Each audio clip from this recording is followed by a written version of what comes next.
Well, welcome to Regency Furniture Stadium for the first of a three-game set. The first pitch from Mackenzie Mills just thrown. It was a called strike on the leadoff hitter, Troy Stokes Jr. for the York Revolution. 0-1 pitch coming from Mills. That's a little bit outside, and the count 1-1 strike now. We apologize, the broadcast is a little bit choppy today. We're working through a couple of technical difficulties, as the Southern Maryland Blue Crabs come into this one with a 43-16 record. 1-1 pitch, a little bit away. Count 2 balls and a strike. We're going to run through the numbers on Mackenzie Mills, go through the batting order for the York Revolution, and then take you around the diamond for the Southern Maryland Blue Crabs. 2-1 pitch, a little bit inside. Count 3 balls and 1 strike. Mackenzie Mills on the year comes in with a 3.43 ERA that leads all Blue Crabs starters. But he's been especially good in the month of June with a 1.84 ERA. 3-1 pitch, that's inside. It's ball 4, runner on first base, and nobody out. Mackenzie Mills doesn't walk all that many batters, walked just 6 batters in the entire month across 29 1/3 innings coming into this ball game. Mackenzie Mills played as high as AA in 2019. Pitched 84 innings with Jacksonville as part of the Rangers organization, and had a 5.36 ERA at that level. Mills throws in the low 90s. We're going to get to the batting order now for the York Revolution. Mills, the first pitch. Called strike on Elmer Reyes, the righty. It's Troy Stokes Jr., who's in right field. He leads things off. He just reached on a walk. The shortstop, Elmer Reyes, bats second. The designated hitter, Melky Mesa, bats third. The cleanup hitter, Nelly Rodriguez, is at first base. Batting fifth, it's Carlos Franco. He's at third base. As the pitch is a big swing and a miss, and the count 0 and 2 strikes. Connor Lean, who was a former Blue Crab, was with the Blue Crabs to start the season. He's batting sixth. J.C. Encarnacion bats seventh. Lenin Rodriguez is the 8 hitter. He's doing the catching. And Jeffrey Perez bats ninth. Mills tosses over to first to check on Troy Stokes Jr., who slides back to the bag safely. Top of the first inning, no score between the Revs and the Blue Crabs. Glad to have you with us, Austin Rooney, on hand for tonight's broadcast. The pitch, that's a little bit outside, and the count 1-2 now on Elmer Reyes. Let's bring you around the Blue Crabs diamond, starting in the outfield. In left field, it's Jared Walker. In center field, Jack Sundberg. In right field, it's Braxton Lee. From third to first, Alex Crosby at third base, Michael Baca at short, Michael Wolanski is at second base. At first base, it's Joe DeLuca, and Ryan Haug is doing the catching for Mackenzie Mills. 1-2 pitch, a breaking ball that never dove. It missed outside, and the count 2 balls and 2 strikes. The Southern Maryland Blue Crabs have played in 19 series this year. We'll get to the splits on those numbers after this pitch. 2-2 offering. Swinging a high pop-up towards second base. Michael Wolanski fights the sun 2 feet onto the outfield grass where he makes the catch overhead for the first out. There's one away in the top of the first, as the Southern Maryland Blue Crabs are taking on the York Revolution in Game 1 of this 3-game series. The Blue Crabs won 2 out of 3 the last time these two teams met. On the year, the Blue Crabs are 43-16. Blue Crabs lost 2 out of 3 in Staten Island. Blue Crabs also lost 2 out of 3 at home against the best team in the South, the Gastonia Honey Hunters. First pitch to the 3-hitter, Melky Mesa, on the ground towards short. Michael Baca fields. He steps on the bag, and he fires the first in time for a double play. A 6-3 double play to send the Revolution down in order. We're finished with one. There's no, with the top of the first, there's no score. Blue Crabs coming to bat when we come back on the Hometown Real Estate Broadcast Network.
Well, we welcome you back in the bottom of the first inning. No score between the Blue Crabs and the Revs. We're going to run you through the Blue Crabs batting order.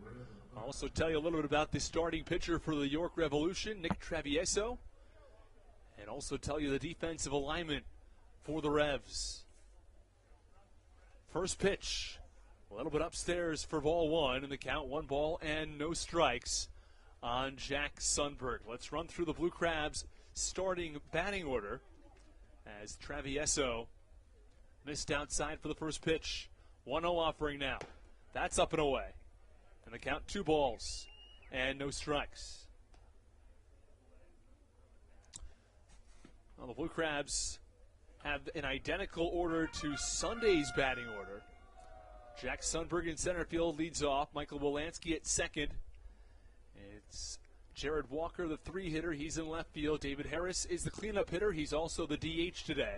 2-0 pitches up and away. Count 3-0. Alex Crosby bats fifth. He's at third base. The 6th-hitter is the right fielder. That's Braxton Lee. Batting seventh, it's the first baseman, Joe DeLuca, and the 8-hitter is the catcher, Ryan Haug. Michael Baca bats ninth, and it's Mackenzie Mills on the mound. 3-0 pitch, that's inside. 4 pitches, 4 balls, and a walk to Jack Sundberg and the Blue Crabs with the leadoff man on. Let's tell you a little bit about Nick Travieso. Travieso struggled his last time out. 6 innings, 5 runs, 5 earned, 2 home runs. He struck out 2 across 6 innings. The time before, though, he really shined. 7 innings, 4 hits, 7 strikeouts, no walks. The question is, which Travieso do we see today? The first pitch to Wolanski is away and a low in the dirt for ball one. Nicely blocked by the catcher. That is Lenin Rodriguez. 2 Rodriguezes. There's Nelly and Lenin. Nelly at first, Lenin behind the plate. 1-0 offering from Nick Travieso. Called strike, inside corner, and the count 1 ball and 1 strike.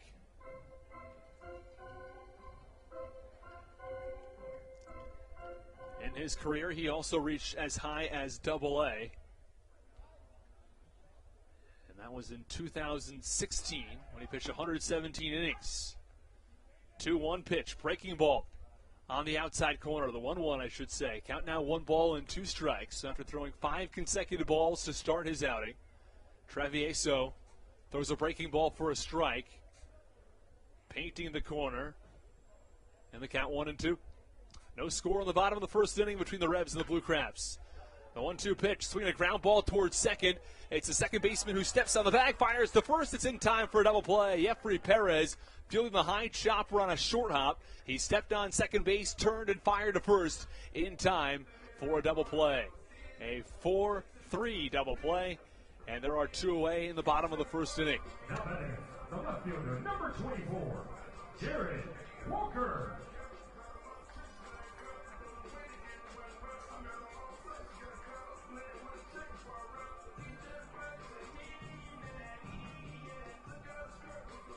Base paths are empty for Jared Walker, who will step in from the left side.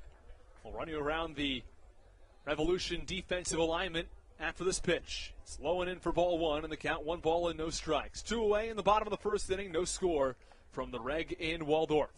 It's J.C. Encarnacion in left field. Connor Lean is in center. Troy Stokes Jr. in right. Carlos Franco at third. Elmer Reyes at short. Jeffrey Perez is at second base, just turned 2 himself. Nelly Rodriguez at first base, and Lenin Rodriguez is doing the catching. 1-0 pitch, that's upstairs. Nick Travieso ran into trouble with a 4-pitch walk to Jack Sundberg, but has found a way to recover. 2 balls and no strikes. Jared Walker, who's in left today. 2-0 pitch, that's upstairs. Count 3 balls and no strikes.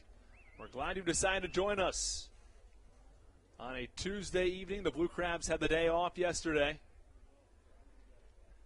after losing 2 out of 3 in their series. Their last series, the pitch is a called strike that's at the belt, and the count 3 balls and 1 strike. That last series was against the Gastonia Honey Hunters, who have the best record in the South Division. They also just clinched the Atlantic League South. 3-1 pitch. That's away. That's ball 4. No way. He didn't call that a strike. Oh, my. That was probably 5 or 6 inches outside. That wasn't even close. That was about as poor of a call as we've seen all season. Home plate umpire Jerry Burrish with the called strike that time. But that wasn't close. Well, either way, his call stands. Count is 3 balls and 2 strikes. Walker couldn't believe it. I couldn't believe it. But that's the call nonetheless. 3-2 pitch. That's got to be inside. It is inside. It's ball 4. And there's a runner on first base with 2 outs. Well, the Blue Crabs will send David Harris to the plate. Harris coming off of a terrific game on Sunday. Harris on Sunday gave the Blue Crabs the go-ahead RBI on a double to right field. Was 2 for 4 with a run scored and 3 RBIs. That was after he went 0 for 4 in game 1. First pitch called strike on David Harris, and the count no balls and 1 strike. Blue Crabs with the runner on first base. There are 2 outs in the bottom of the first. No score between the Revs and the Blue Crabs. 0-1 pitch, called strike, outside corner, count 0-2. Well, thank you for joining us on a terrific evening. Only a couple of clouds, upper atmosphere. This one, swinging a high fly ball, left field. The left fielder, J.C. Encarnacion, takes 3 steps in and makes the catch for the final out. We are finished with an inning of play. Both teams had a base runner, but neither team picked up a hit. Still scoreless at the end of 1. Stick with us on the Hometown Real Estate Broadcast Network. If you own a business, you got a lot on your plate.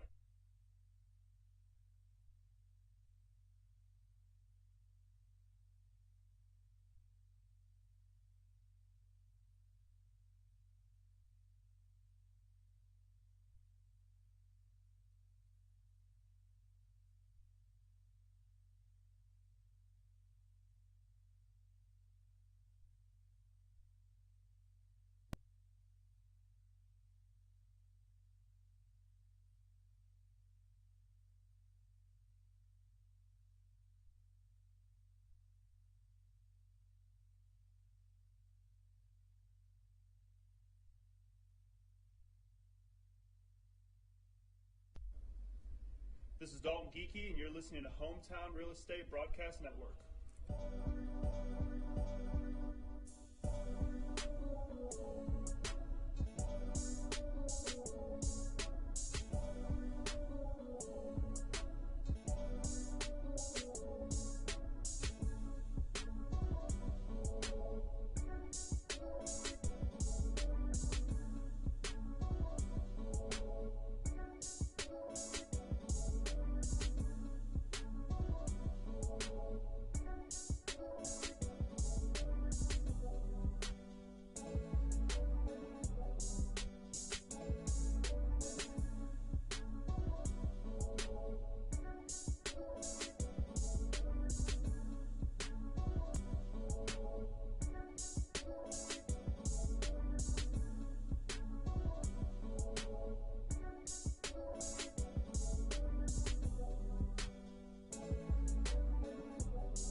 Back to the action here at the Reg in Waldorf in the top of the second inning. A scoreless ball game between the York Revolution and the Southern Maryland Blue Crabs. First pitch from Mackenzie Mills, a called strike. It paints the outside corner. And the count no balls and 1 strike on Nelly Rodriguez. A 1-2-3 inning, though not a traditional 1-2-3 inning. The 0-1 pitch. Another called strike. Paints the black on the outer edge. Well, after Troy Stokes Jr. reached on a walk, Elmer Reyes grounded into a double play. It was Michael Baca who took care of business. 0-2 pitch, swing and a miss. It's the first strikeout of the day for Mackenzie Mills. He goes upstairs with a fastball, and Rodriguez swings through it. 3 pitches, 3 strikes, 1 out in the bottom of the second. Now back to third baseman, number 13. Well, that brings up the 5-hitter, Carlos Franco. Franco bats from the left side. He'll be followed by Connor Lean in the inning. Mackenzie Mills gets a sign from his catcher. It's Ryan Haug tonight. The pitch. Breaking ball just off the inside corner in the count. 1 ball and no strikes. Wanted to go back to that last pitch in the last at-bat to Jared Walker. Pitch was wildly outside, called strike 2. And you have to wonder sometimes with an umpire, 1-1 pitch, or the 1-0 pitch, I should say, is a called strike, and the count 1 ball and 1 strike. If an umpire, after seeing a player toss his bat and think he has ball 4, if it affects anything with the umpire's thinking. The 1-1 pitch slips out of the hands of Mackenzie Mills and was behind Carlos Franco. And the count now 2 balls and 1 strike. We saw a couple of those pitches back in the first inning from Mackenzie Mills. He didn't pay for it back in the first, and he won't pay for it this time, as it's merely ball 2. Base paths are empty with 1 away in the top of the second. 2-1 pitch. Big time fastball. Pounds the mitt of the catcher, Ryan Haug, for strike 2. Was just above the knees in the count. 2 balls and 2 strikes on the lefty Franco.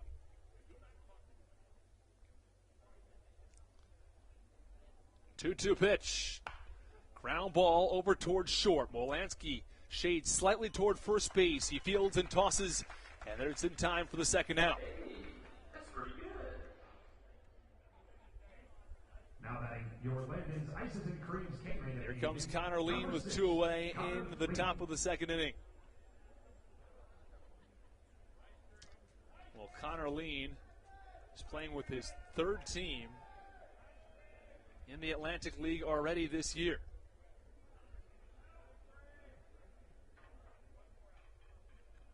First pitch, fastball away, ball 1.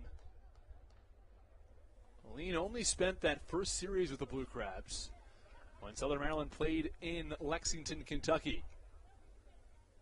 1-0 pitch, check swing, he held up in the count 2-0. The righty ahead in the count. Well, in that series against Lexington, the Blue Crabs ran up the score in one of those games, won 21-8, which is the most runs ever scored in a Blue Crabs game.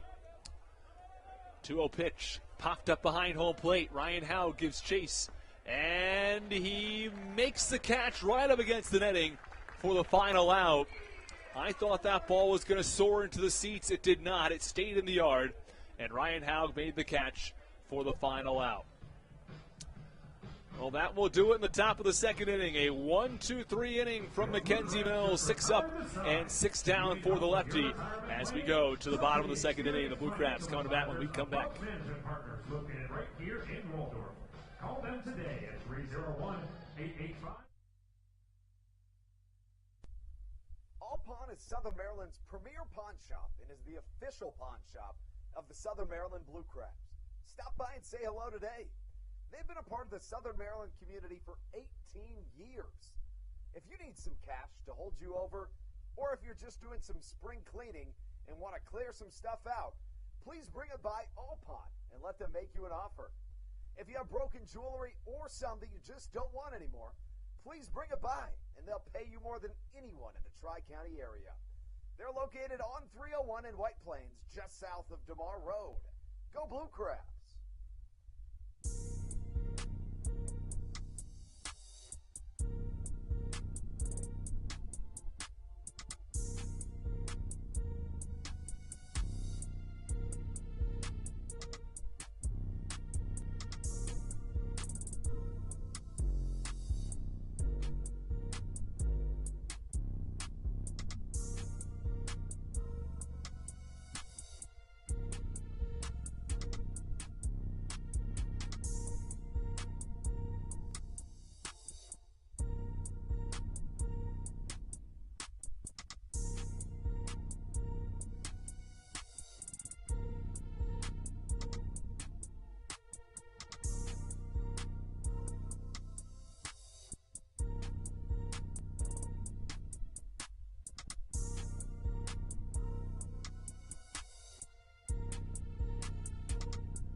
Alex Crosby comes to the plate to get things going in the bottom of the second inning. The first pitch is a called strike just above the thigh level.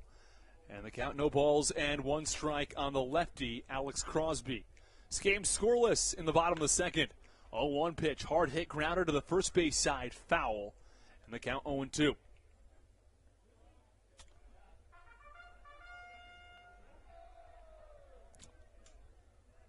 Alex Crosby comes to the plate. He's about as consistent of a contact hitter as you're going to find in professional baseball. Had a 9-game hitting streak. That was snapped. Followed up with a 10-game hitting streak. He snapped that, and now he's got 4 straight.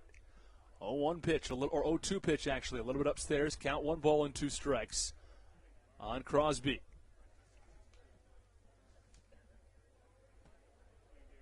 The 1-2 pitch. That's a little bit low. Count 2 balls and 2 strikes. 2 balls, 2 strikes. Nobody out. We are working with a right field camera today, everybody. And we'll be switching back and forth between the right field camera and the behind the plate view. We apologize if we ever miss anything. We're going to do our best to get to all the action throughout the day. 2-2 pitch, ground ball over towards second base. It's fielded by the second baseman, Jeffrey Perez, who tosses to first. It's in time, and there is one away. And that brings up the 6th hitter. It's Braxton Lee. Lee has a team-high 7-game hitting streak right now. And hitting over 300 for just the second time this season, the second full game this season. He started off the year slowly, but has progressed quickly. First pitch is a called strike on a breaking ball in the inner half, and the count, no balls and 1 strike on Braxton Lee.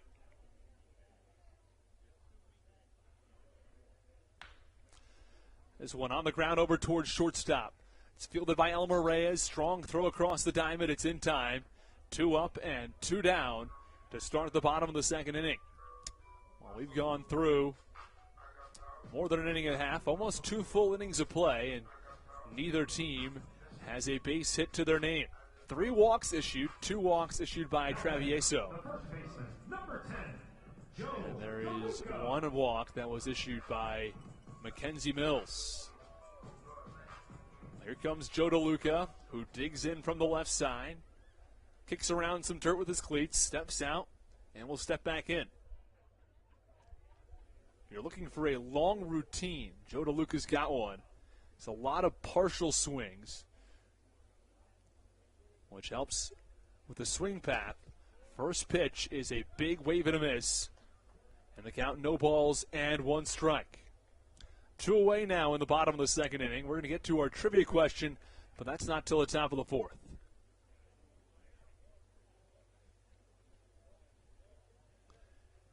Oh, 1 pitch, breaking ball. That clips the outside corner. And the count, no balls and 2 strikes.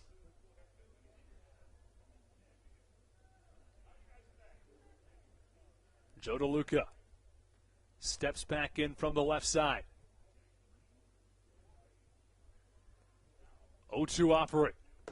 Big wave and a miss. Strike 3. High fastball gets DeLuca swinging. And that ends the second inning. The Blue Crabs go down in order in the second. 1, 2, 3. We go to the top of the third. It's the Revs who come to the plate as Mackenzie Mills looks to continue his strong outing. To honor all of America's prisoners of war.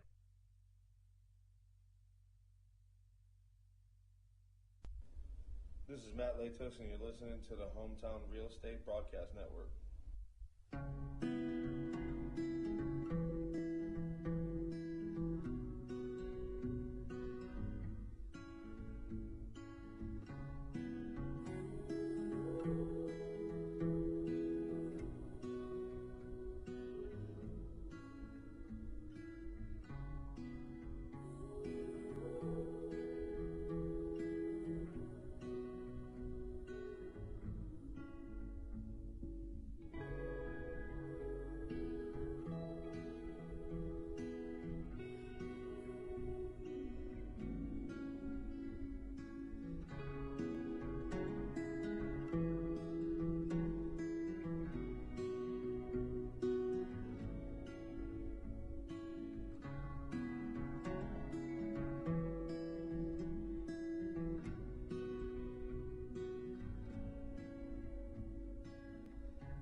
This is Patrick Baker, and you're listening to the Hometown Real Estate Broadcast Network.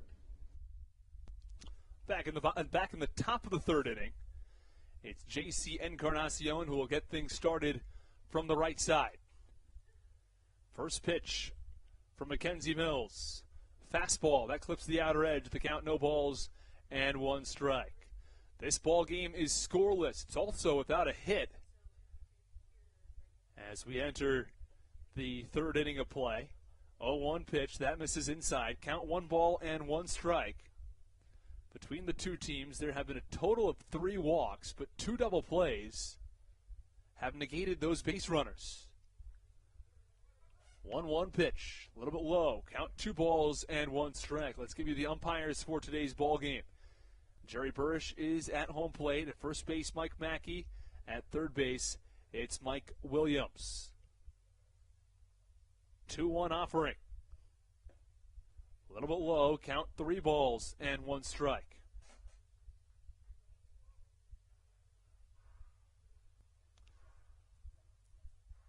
Mackenzie Mills traditionally throws in the low 90s. He's been at 90 and 91 today. 3-1 pitch, wave and a miss at a breaking ball that was low and out of the zone. Count full at 3 balls and 2 strikes.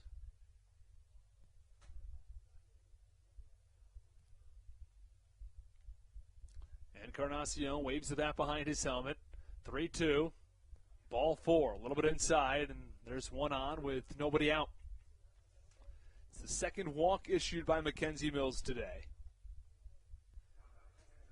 First time there was a walk was awfully short-lived, as the next batter, El Maria, is grounded into a 4-6-3 double play. Or beg your pardon, it was a 6-3 double play. Taken all by Michael Baca.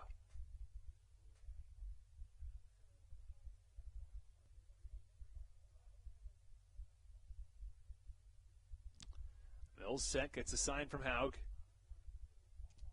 First pitch to Jeffrey Perez. Fastball, inside corner, called strike.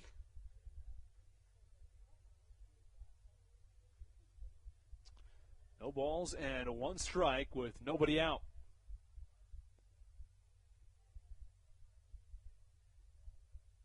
Oh, 1.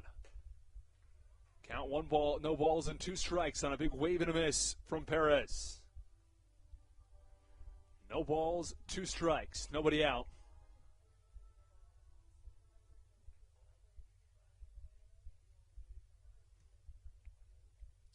0-2 pitch is upcoming. Here's the offering. Ball fouled back to the netting, and the count remains no balls and 2 strikes. Light wind coming in from right field toward right center.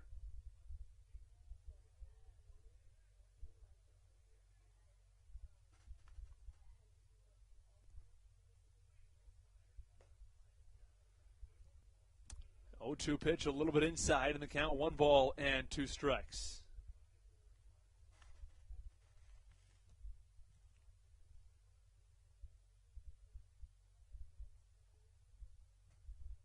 One-two pitch upcoming from Mackenzie Mills. You apologize for the picture being off for a little while. 1-2 pitch is inside. Count 2 balls and 2 strikes. Top of the third inning. No score between the Revs and the Blue Crabs. No runs, no hits, no errors. That's the line for both sides. But both pitchers have walked a pair. Tosses over to first. See, checks on JC Encarnacion. For Mackenzie Mills, 33 pitches, 17 strikes thus far. 1 strikeout across 2 innings. 2-2 pitch, a little bit inside. Count full at 3 balls and 2 strikes.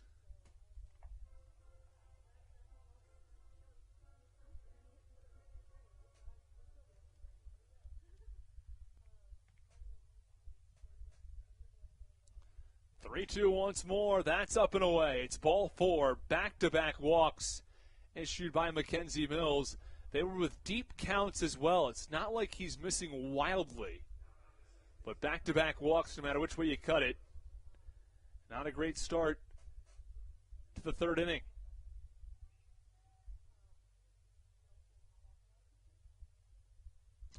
Mackenzie Mills walked just 6 batters across 29 innings coming into this one. He's walked 3 batters in the first 2 innings today. Here comes the 9-hitter. It's Jeffrey Perez after Lenin Rodriguez reaches.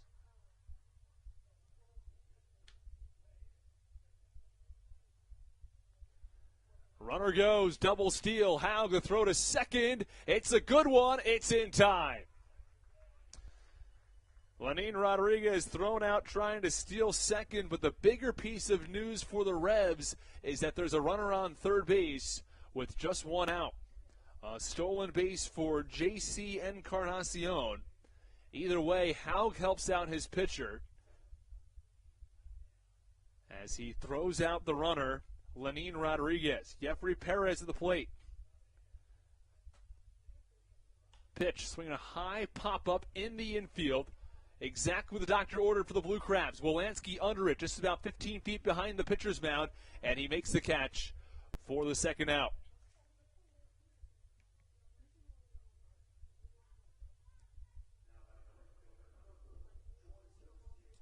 Here comes Troy Stokes Jr. back to the top of the order.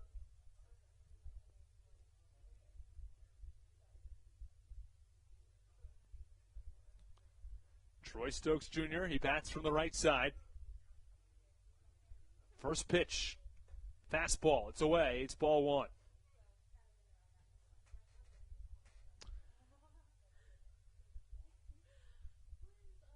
It's a Tuesday night in Southern Maryland. It is Senior Sluggers night.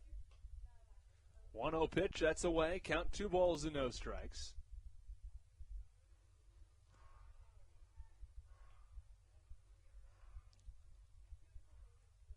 Always fun for Senior Sluggers night. They play bingo, 2-0 pitch, called strike. Count 2 balls and 1 strikes. And the grand prize today is an ALPB North Division Championship shirt signed by the entire team. 2-1 pitch. That's a little in, and the count 3 balls and 1 strike.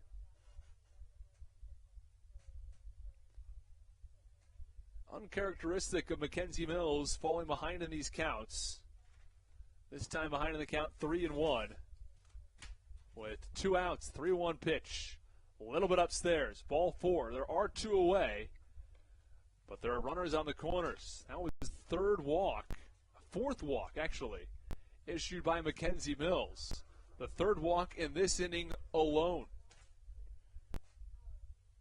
And throwing strikes has not been an issue for Mackenzie Mills up until this point. He's thrown 42 pitches, 22 balls, just 20 strikes tonight.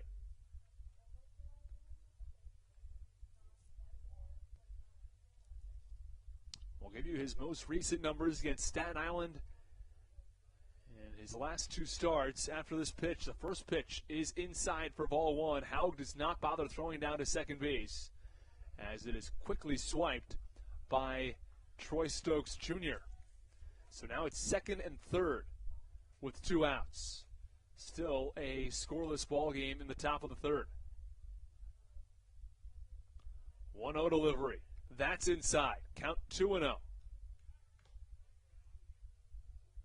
To give you an idea of strikes to balls, in his last start at Staten Island, 58 strikes, 41 balls. The start prior, 66 strikes, 42 balls. 2-0. Swing and a miss at a high fastball, and the count 2-1. I think part of the worry has to be that you start aiming pitches and you sort of get out of your groove once you are missing so much. You're trying things that you probably shouldn't be trying on the mound. 2-1 pitch. Ground ball over towards shortstop. It's fielded waist high by Baca. He's falling down as he throws, but it's in time to get Elmer Reyes nonetheless. Well, Mackenzie Mills works around 3 walks in an inning. Gets some help from his catcher Ryan Haug, who throws out Lenin Rodriguez. We are finished with 2.5 innings of play. Both teams are still without a hit as we go to the bottom of the third. You're listening to Blue Crabs Baseball on the Hometown Real Estate Broadcast Network.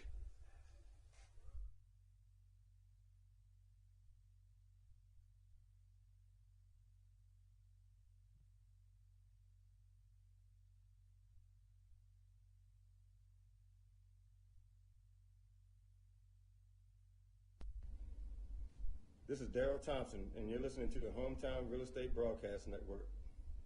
When you're in the market to buy or sell a home, call Tony McClure of Century 21 New Millennium and his Grand Slam team. The realtor of the Southern Maryland Blue Crabs since our first season in 2008. Tony and his team of preferred partners includes Tim Murphy of CNF Mortgage and Steve Scott of the Scott Law Group.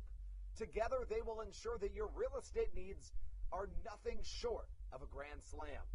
The quality service you will receive is Hall of Fame worthy. Put Tony's 41 plus years of experience to work for you. Call or text Tony today at 301-928-1280 for your personal grand slam experience. Go Blue Crabs. Did you know that the Washington, D.C. metro area is the 5th most expensive place to live in the entire United States of America? Sometimes finding affordable housing in this area can feel impossible. If you're struggling to find affordable housing, look no further than the Villages of St. Charles by Ross Properties. You can visit them online at villagesatstcharles.com for more information today. Villages of St. Charles, they'll have you safe at home.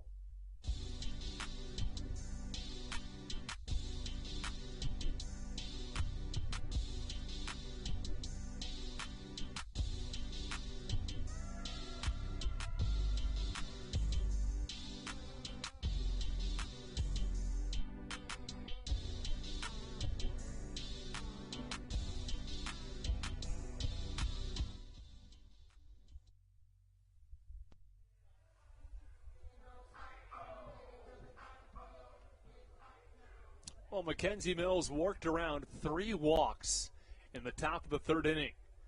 Has held the Revolution off the board. The first pitch now to Ryan Haug. It's a check swing fielded by the first baseman. That's Nelly Rodriguez, who flips to Nick Travioso, I beg your pardon, who is there for the out. Now batting, the shortstop, number 3, Michael Baca. So quickly one away in the bottom of the third. Still no score. Still no hits for these two teams.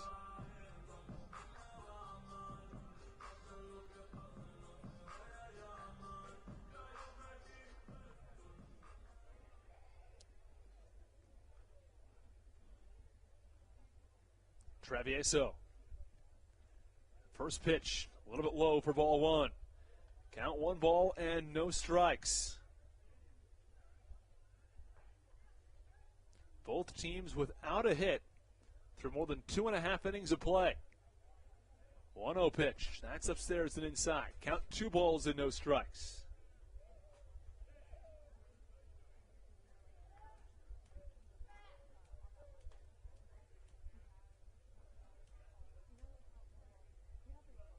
Two-0 pitch. Ground ball. It's up the middle for a base hit. It's the first hit of the ball game. It took 20 batters for either team to get a hit. Now batting, the center fielder, number 9, Jack Sundberg.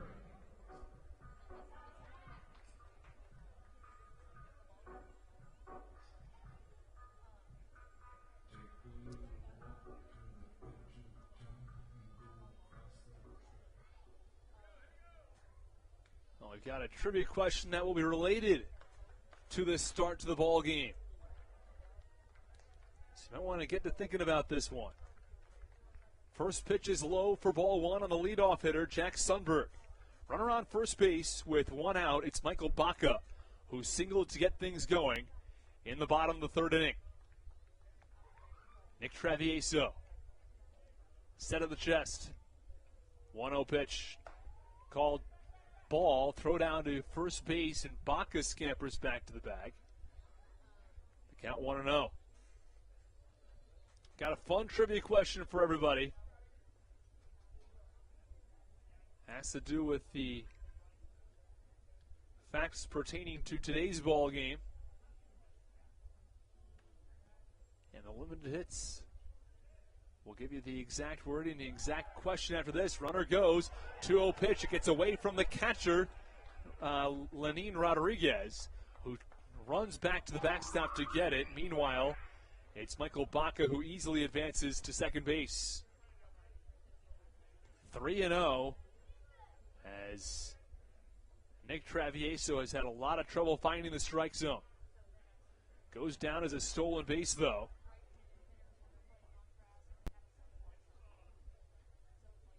So Jack Sundberg, head in the count, 3 balls and no strikes. You'd have to think he's taking all the way against Nick Travieso. 1 on, 1 out, 3-0 pitch. That's up and away. It's ball 4. Baca on second base after a stolen base. And Sundberg has reached a back-to-back plate appearances with walks. 4 walks and a single, or 3 walks and a single, I should say, for Nick Travieso.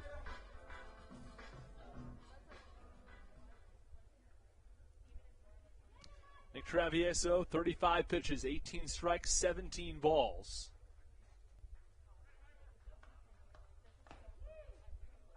First pitch, called strike, and the count, no balls and 1 strike. Clipped the upstairs and outside corner. The count, no balls and 1 strike on the righty, Michael Wolanski. With 2 on and 1 out from second base, it's Baca. From first base, Sundberg. 0-1 pitch. Line drive, first base side, foul. And the count 0-2. Travieso's gone 2 1/3 so far. He has 20 strikes and 17 balls. Has walked 3, allowed 1 base hit. Blue Crabs are threatening here in the bottom of the 3rd. 0-2 pitch, low and away. It's in the dirt, and the count 1-2. Sunny skies overhead. The flag out in right center is nearly entirely motionless.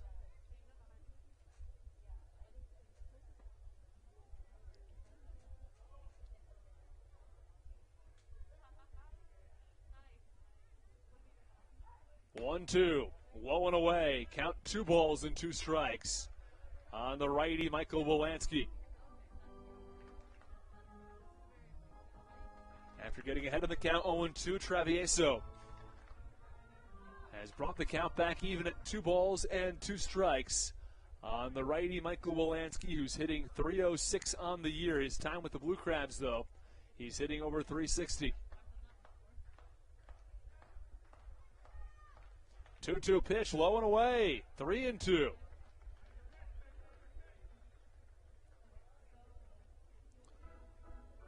If you want to look at control issues, look no further than today's ball game. Mackenzie Mills, 46 pitches, 24 balls, 22 strikes. Nick Travieso, 40 pitches, 20 balls, 20 strikes. In a perfect world, you have twice as many strikes as you have balls. Both these pitchers have either even or the same number. Baca now caught in a bit of a rundown. And the throw to second, they've got him caught, and it's Elmer Reyes who tags him out. There are 2 away. In the bottom of the 3rd inning, the Blue Crabs catch a bad break. They may have had the double steal in effect with 1 out and the bases loaded. Well, now there are 2 outs. And just the runner on first base.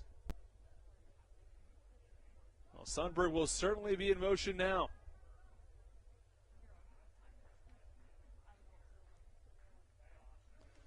3-2 up and in, and it hits Wolanski on the hand as he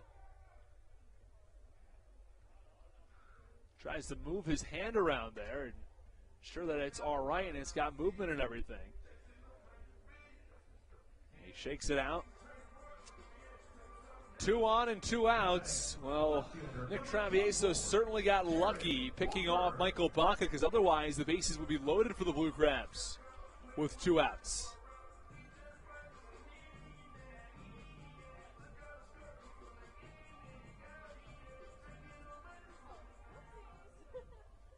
Two on, 2 outs from the Reagan Waldorf here in Southern Maryland. First pitch, ground ball foul, first base side toward the dugout, and the count 0-1. Count 0-1 on the lefty, Jared Walker.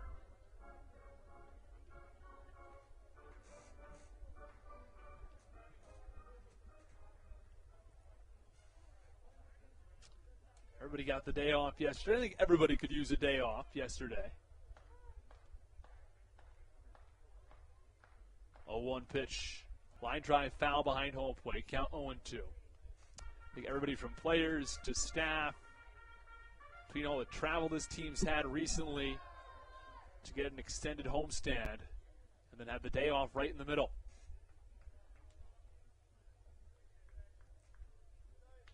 Blue Crabs will travel to High Point on Friday.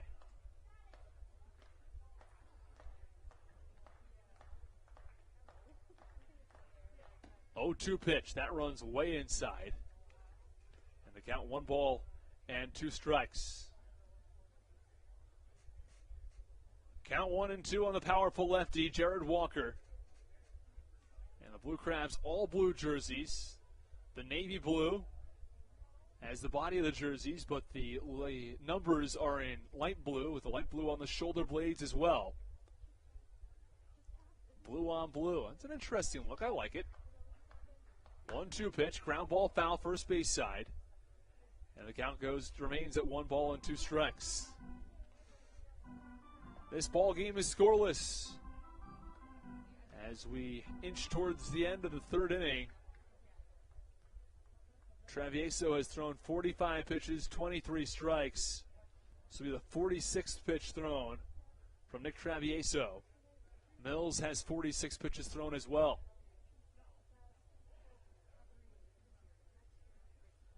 1-2 pitch. Ground ball foul yet again. Count remains at 1 ball and 2 strikes.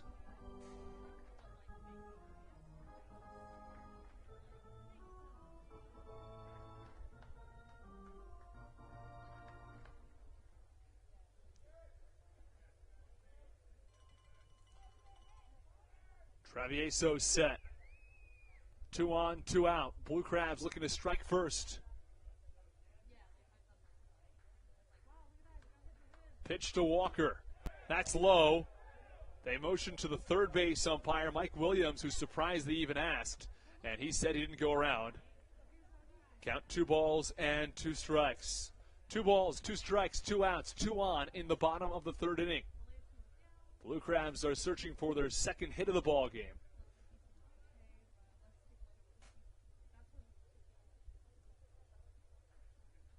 For Travieso, 2 2/3 innings, 1 hit, 3 walks.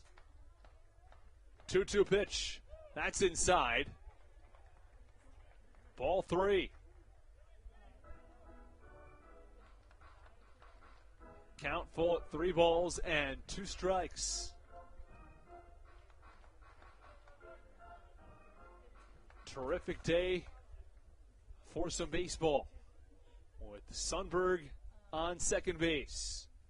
From first, it's Michael Wolanski who reached on a hit by pitch, which was also ball 4. 3-2 now on Walker. High pop up behind home plate. And it's going to get into the seats.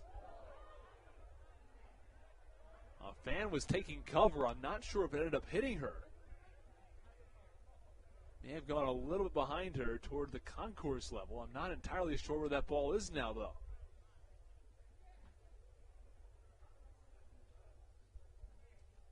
Count remains 3 balls and 2 strikes. That was the 8th pitch of the at-bat to Jared Walker.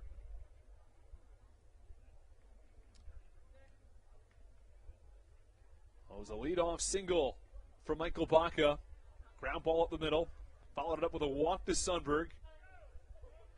And then he hit Michael Wolanski. Was lucky enough to pick off Michael Baca from second base, though.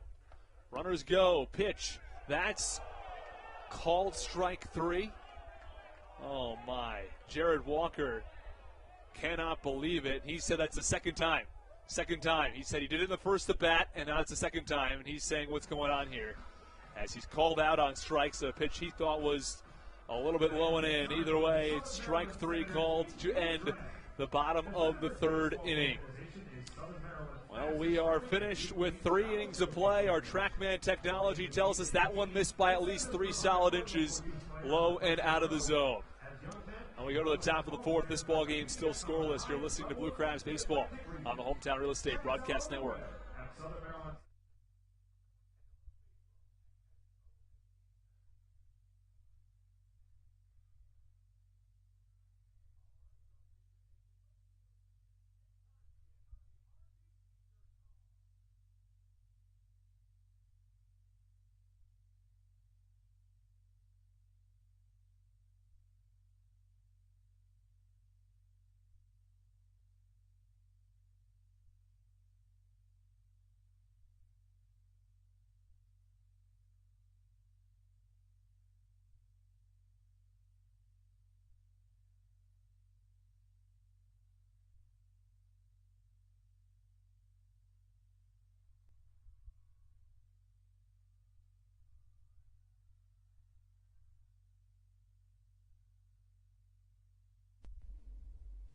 This is Daryl Thompson, and you're listening to the Hometown Real Estate Broadcast Network. Whether it's Chris Paul, Cliff Paul, Aaron Rodgers, or even the son of a former Blue Crab, Patrick Mahomes, you've seen many athletes endorsing State Farm. That's because your State Farm agent has your back through good times and not so good times. That's why all the Blue Crabs, Daryl Thompson and the whole team, trust State Farm with their insurance needs. State Farm is the company people have trusted for over 99 years to help life go right. Call your local State Farm agent, Greg Conklin, today at 240-776-4289.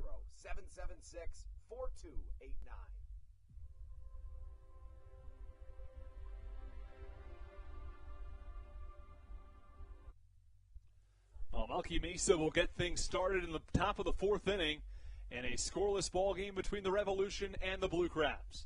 One hit between the two sides, and our trivia question will have to do with that, and we'll get to it after the first out here in the top of the 4th inning. First pitch is low for ball 1 on Melky Mesa, who is the cleanup hitter in the lineup for the Revs. The 1-0 pitch, that's low and in. Count 2 balls and no strikes. 2 balls, no strikes with nobody out. 2-0 pitch, wave and a miss. Count 2 balls and 1 strike. We apologize if the broadcast is all choppy at all. So we are working through some technical difficulties today. 2-1 pitch, called strike on a fastball on the inside corner, and the count 2 balls and 2 strikes. Just to give you an idea, the 3-2 pitch to Jared Walker was in fact low according to our TrackMan technology. 2-2 pitch, low and in, nearly hit Melky Mesa, but he found a way to dodge it, and the count full at 3-2. And Mackenzie Mills, who's been really quite strong with his control up until this point in the season, has had a tough go of things, especially with regard to the walks in today's ball game. 3-1 pitch, high pop-up foul, first base side. The count remains 3 balls and 2 strikes. Mills has not allowed a hit, but he's allowed 4 walks. Just struck out 1 batter. He's walked 4 only 1 other time. That was in Staten Island, or on Staten Island, when he went 7 innings. Allowed 7 hits and 4 walks. 3-2 pitch, high pop-up yet again. Foul territory. Joe DeLuca gives chase, and he runs out of room as that ball soars into the stands.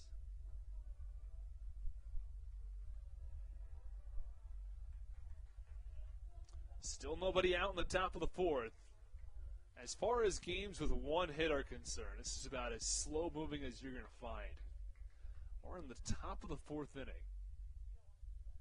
Neither team has scored a run. One hit between the two teams. The 3-2 pitch, swing and a miss, strike three. Melky Mesa goes down. It's the second strikeout for Mackenzie Mills.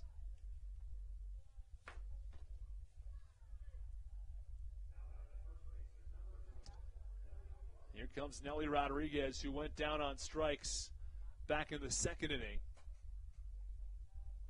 Mackenzie Mills, 3 1/3 innings. He hasn't allowed a hit yet. He's thrown 54 pitches. First pitch, called strike.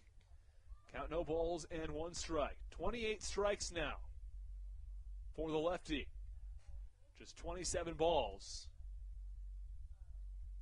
0-1 pitch. Big wave and a miss. Count 0-2. Mackenzie Mills going with heat, and he's keeping it upstairs. Count 0-2. Mills, the 0-2 offering. Breaking ball a little bit up and away. Count 1 ball and 2 strikes.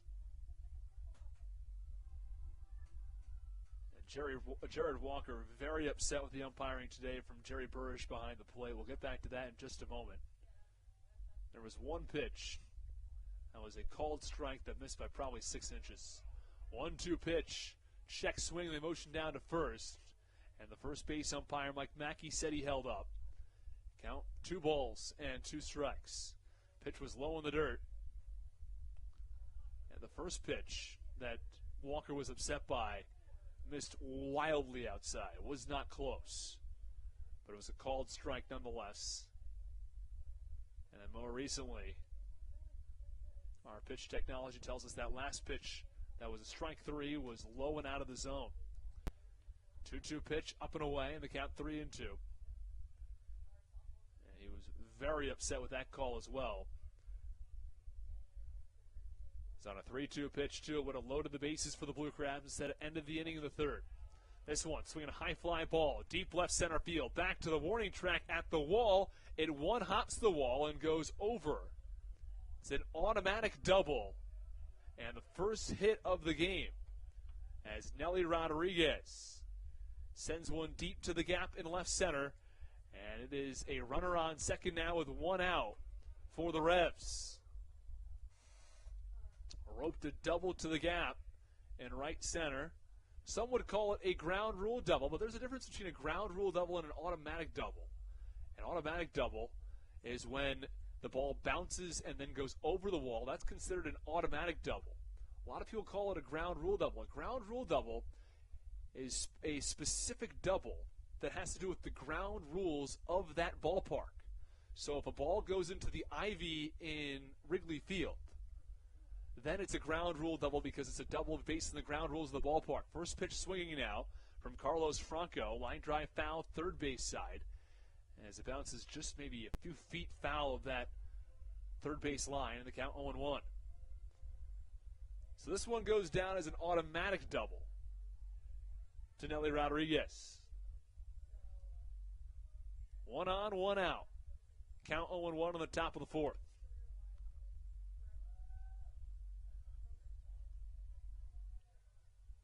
Oh, 0-1 pitch. That's a little bit low, and the count 1 ball and 1 strike.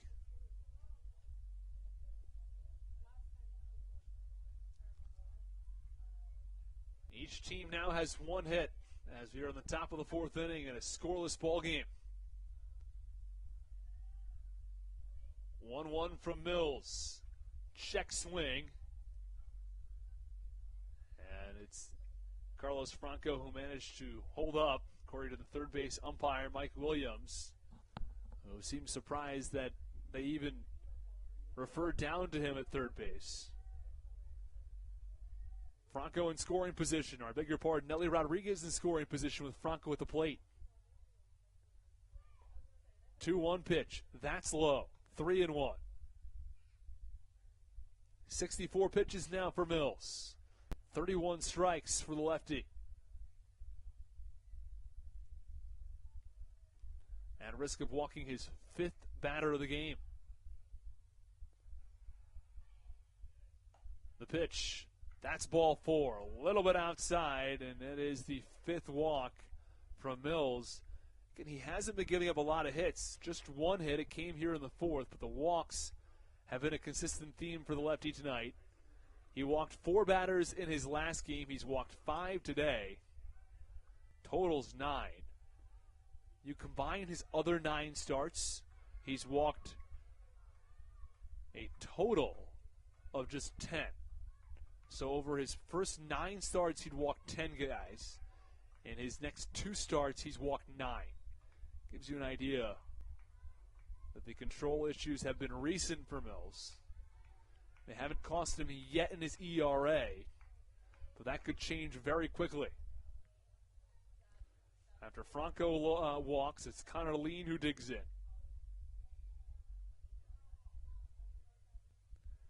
First pitch is away for ball 1. Count 1-0 on the righty Lean. Here's the pitch. Ground ball foul, first base side. Count 1 ball and 1 strike. 2 on and 1 out in the top of the 4th.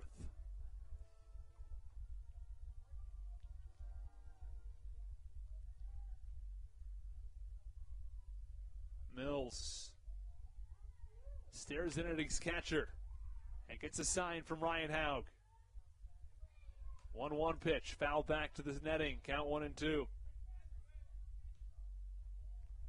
Connor Lean hitting over 300 this year, also has 9 home runs.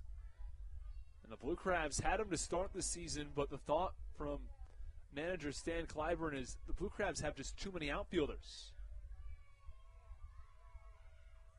Between Sundberg and Braxton Lee, and the 1-2 pitch, swing and a miss, strike 3. 3rd strikeout of the day for Mackenzie Mills. He buries a breaking ball low and out of the zone, and Lean swings over it. There are 2 away. So let's get to that trivia question. Our trivia question today: what is the longest a Major League Baseball game has ever gone without either team recording a hit? We've done what's the longest an MLB game has ever gone without either team recording a run. But today we go with the hit. The pitch, big swing and a miss from the 7-hitter, J.C. Encarnacion. The reason we're doing this question today is that neither team had a hit through the first 21 batters. So we're going for the total number of innings now. That's our question. How many innings? It's the most number of innings an MLB game has gone without either team recording a hit. 0-1 pitch, that's low in the count, 1 ball and 1 strike. You can give me the game, the year, or the number of innings.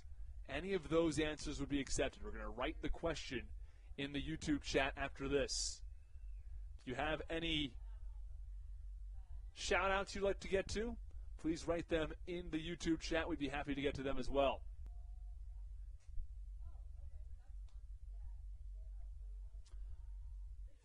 Runners on first and second with 2 outs. Count 1 ball and 1 strike on J.C. Encarnacion in a scoreless ball game in the top of the 4th. The 1-1 pitch, that's away. Count 2-1.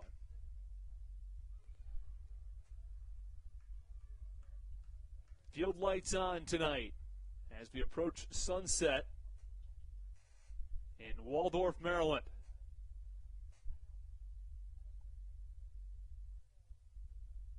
Two-one pitch. Foul tip behind home plate. Count 2-2. 2 balls, 2 strikes, 2 outs with 2 on in the top of the 4th.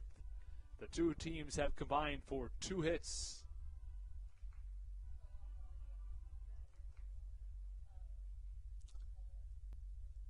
It's Nelly Rodriguez who stands on second base. Now takes a short lead. Carlos Franco, a slightly larger lead at first. Mills is set. 2-2 pitch. Called strike 3. Mackenzie Mills works around a double and another walk. He strikes out the side of the top of the fourth. We go to the bottom of the fourth. The Blue Crabs and Revs remain scoreless. You're listening to Blue Crabs Baseball on the Hometown Real Estate Broadcast Network.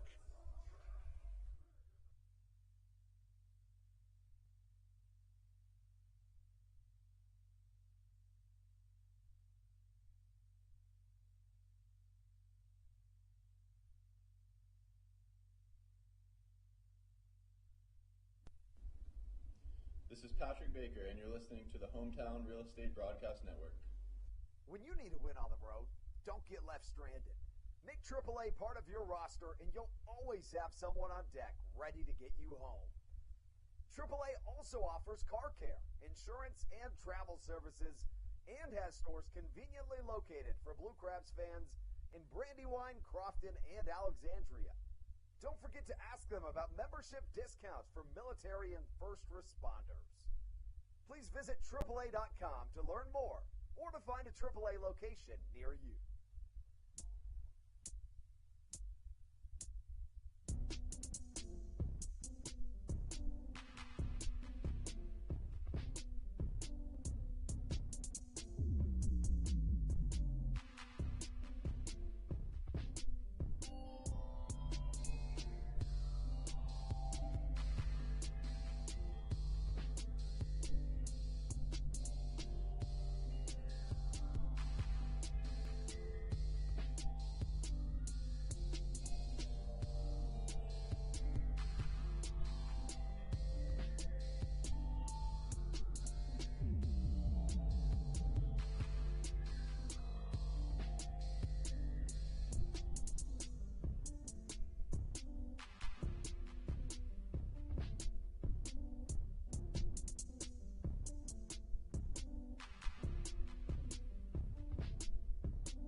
Number 14, David Harris. Oh, we go to the bottom of the fourth inning. This ball game is without a run. It has just 2 hits. That's not to say it doesn't have a lot of base runners, though. The walks have been very high from both sides. 3 walks and a hit batsman from Nick Travieso. For Mackenzie Mills, 5 walks. First pitch to David Harris. Breaking ball just off the plate. And the count 1 ball and no strikes.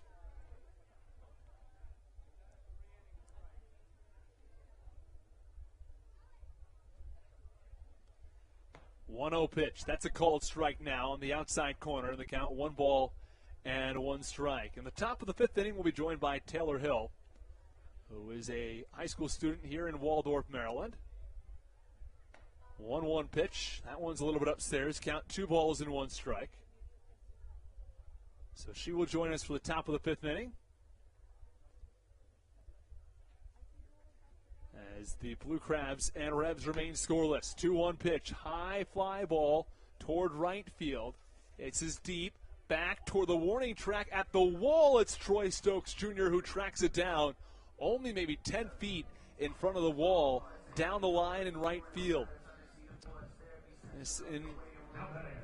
At the Reagan Waldorf, the wall in right juts way in toward the foul pole. It's almost like Fenway Park in that sense. Where at Pesky's pole, it's 302, but the further out you go, or if you just move over maybe 20 feet to the left of that right field line, it goes back out 80 feet. First pitch swinging from Crosby, hard hit, first base side foul. 1 away in the bottom of the 4th inning.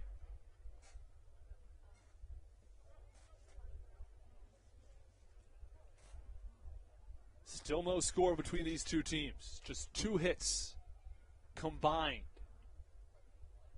1-1, line drive, foul, or 0-1, line drive, foul behind home plate, count 0-2. No balls and 2 strikes on the lefty, Alex Crosby.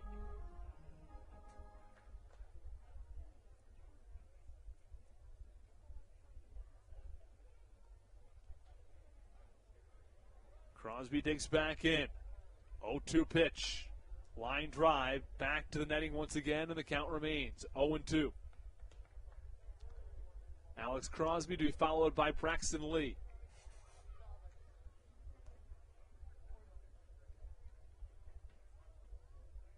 Crosby hitting .315 on the year, Lee hitting .301.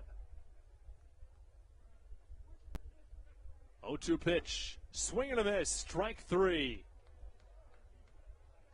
For Nick Travieso, it's just his third strikeout of the day, but it's 2 up and 2 down to get the bottom of the fourth started. Now batting, the right fielder, number 13, Braxton Lee.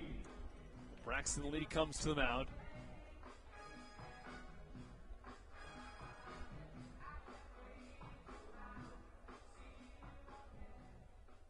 Lee 0 for 1 today. Only a Blue Crabs player with a hit. That's Michael Baca. Had a ground ball single up the middle. First pitch, low in the dirt, and the count 1 ball and no strikes.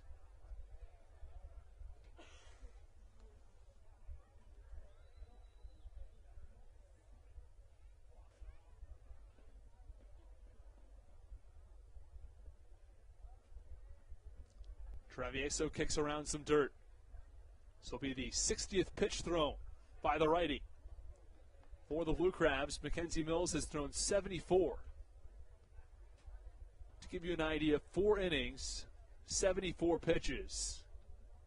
He'd be on track for right around 110 pitches over the course of 6 innings.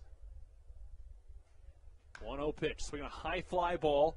That's towards left field. It's the left fielder Encarnacion over toward the Blue Crabs bullpen, where he makes the catch for the final out. We're finished with 4 innings of play from Regency Furniture Stadium. This ball game is still scoreless. Stick with us from the Reg in Waldorf.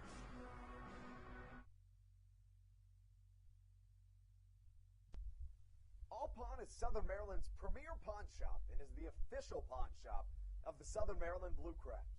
Stop by and say hello today. They've been a part of the Southern Maryland community for 18 years. If you need some cash to hold you over, or if you're just doing some spring cleaning and want to clear some stuff out, please bring it by All Pawn and let them make you an offer. If you have broken jewelry or some that you just don't want anymore, please bring it by and they'll pay you more than anyone in the Tri-County area. They're located on 301 in White Plains, just south of DeMar Road. Go Blue Crabs!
We join you back in the top of the 5th inning.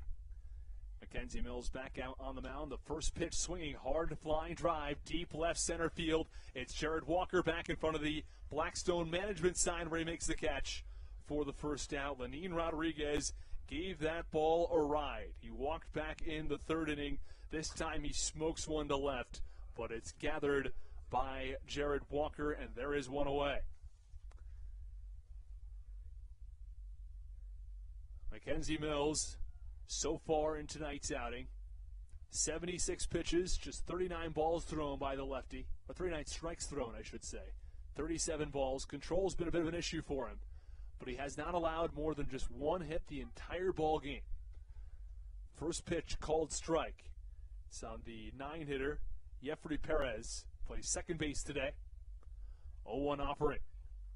Line drive, left field. That's a base hit. It's the second hit of the day for the Revs as it splits the gap between shortstop and third base into left field where Jared Walker gathers and tosses into the infield. 1 on, 1 out. Each of the last 2 batters have swung at the first pitch.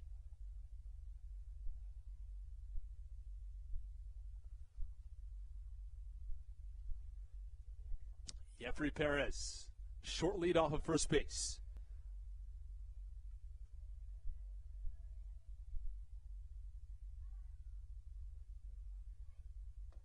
Big wave and a miss on a breaking ball, and the count 0-1.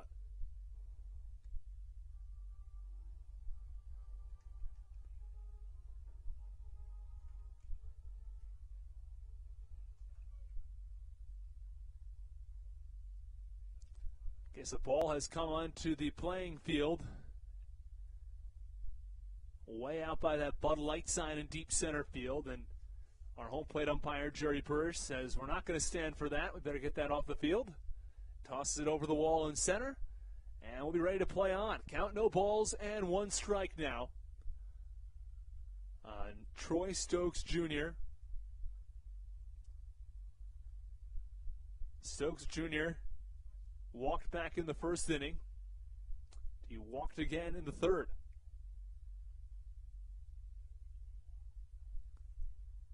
Mackenzie Mills is set. The pitch, line drive, center field. It's straight away. Jack Sundberg makes the catch without moving his feet at all and fires in towards second base to make sure that Jeffrey Perez is staying where he is at first. So there are 2 away in the top of the 5th inning. That brings up Elmer Reyes.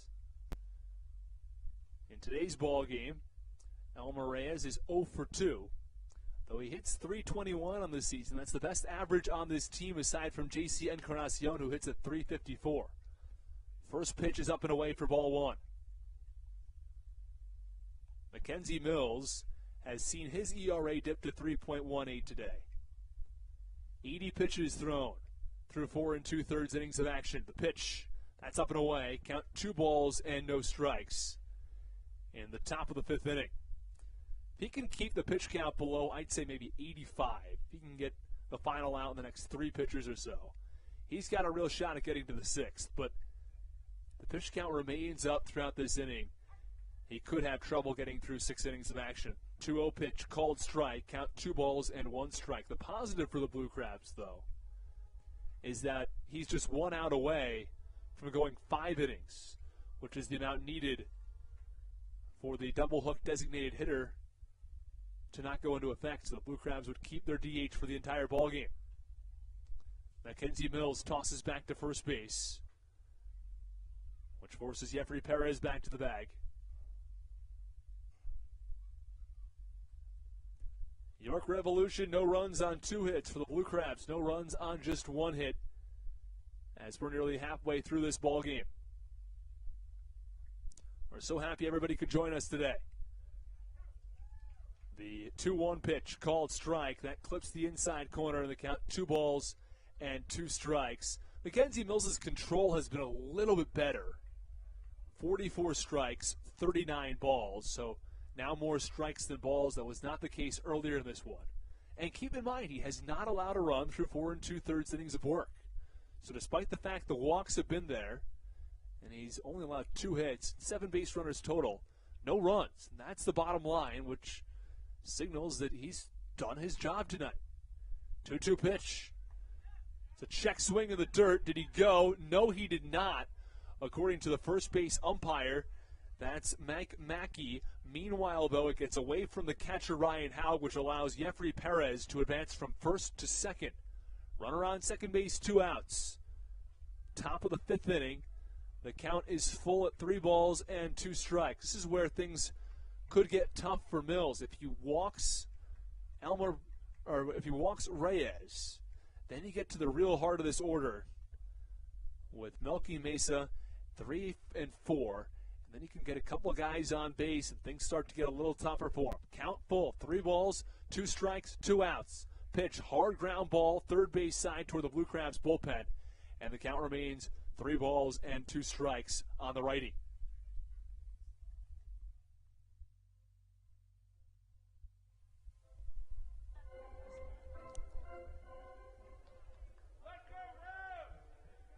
One fan cheers, "Let's go, Revs." I'm not sure who that was. 3-2 pitch, ground ball foul again toward the Blue Crabs dugout. And the count remains 3 balls and 2 strikes after the,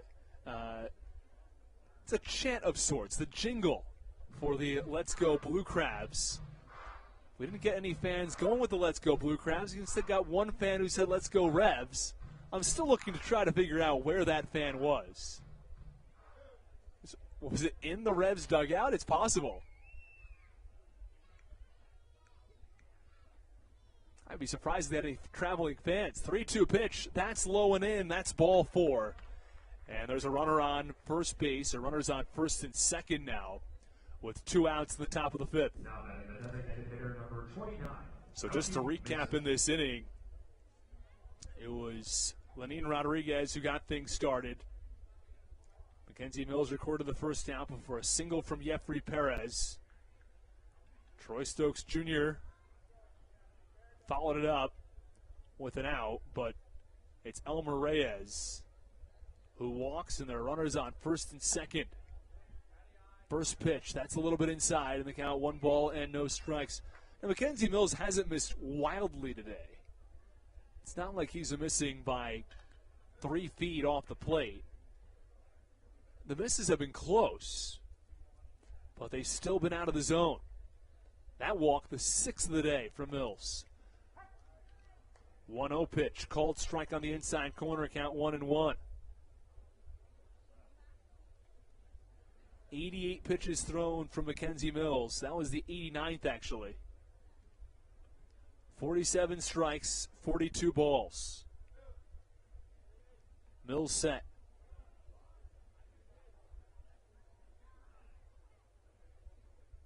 1-1 pitch. Inside. Count 2 balls and 1 strike. Forces Melky Mesa off the plate. And the count 2 balls and 1 strike with 2 outs in the top of the 5th inning. Remember that Mackenzie Mills has the best ERA on this Blue Crab staff, and he continues to do so. Runner goes from second to third. 2-1 pitch, foul back from Melky Mesa. The count 2 balls and 2 strikes. So the runner from second was going on the pitch, which is an interesting decision to not go with the double steal, but instead just have the runner from second steal third.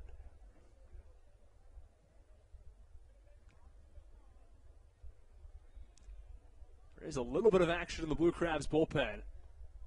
Appears that Patrick Baker is up and jogging around. 2-2 offering. Swing and a miss. Strike 3. A fist bump from Mackenzie Mills.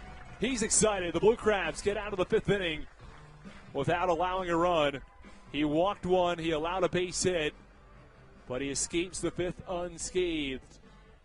We're halfway done here at the Reg. We go to the bottom of the 5th, still scoreless on the Hometown Real Estate Broadcast Network.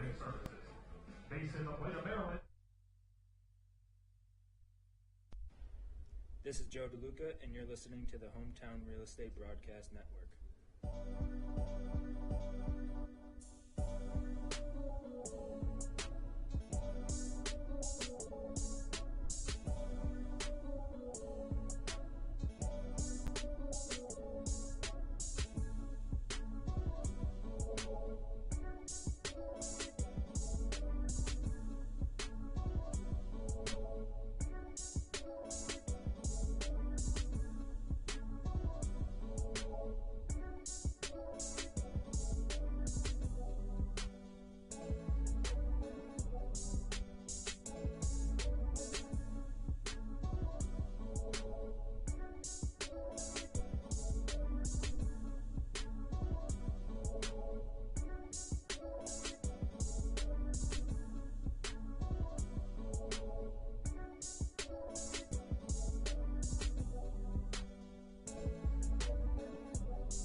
We are back in the bottom of the fifth inning. First pitch swinging from Joe DeLuca. It's grounded foul, first base side, over toward the Revs dugout.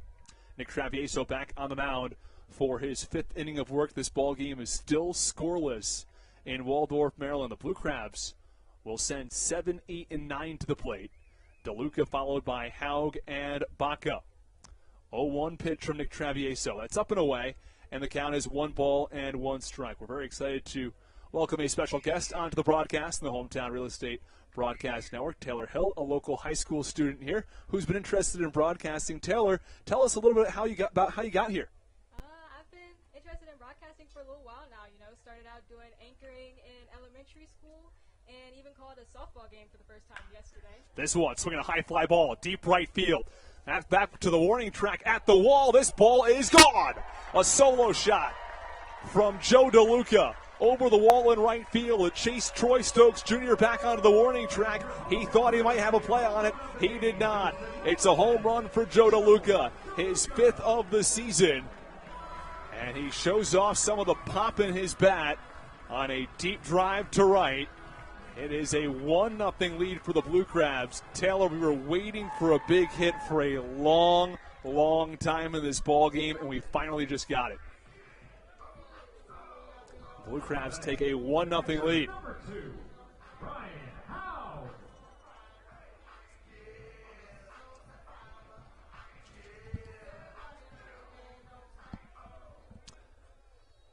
1-0 lead for the Blue Crabs. Ryan Howe comes to the plate. First pitch, called strike, and the count 0-1. Taylor, what have you seen? We've gone through almost 5 innings of play today. What have you liked from some of the pitchers and the hitters tonight? I've seen that the Blue Crabs pitcher has been some solid. He's had some solid strikes, and he's now gone more strikes for balls, so that's pretty good.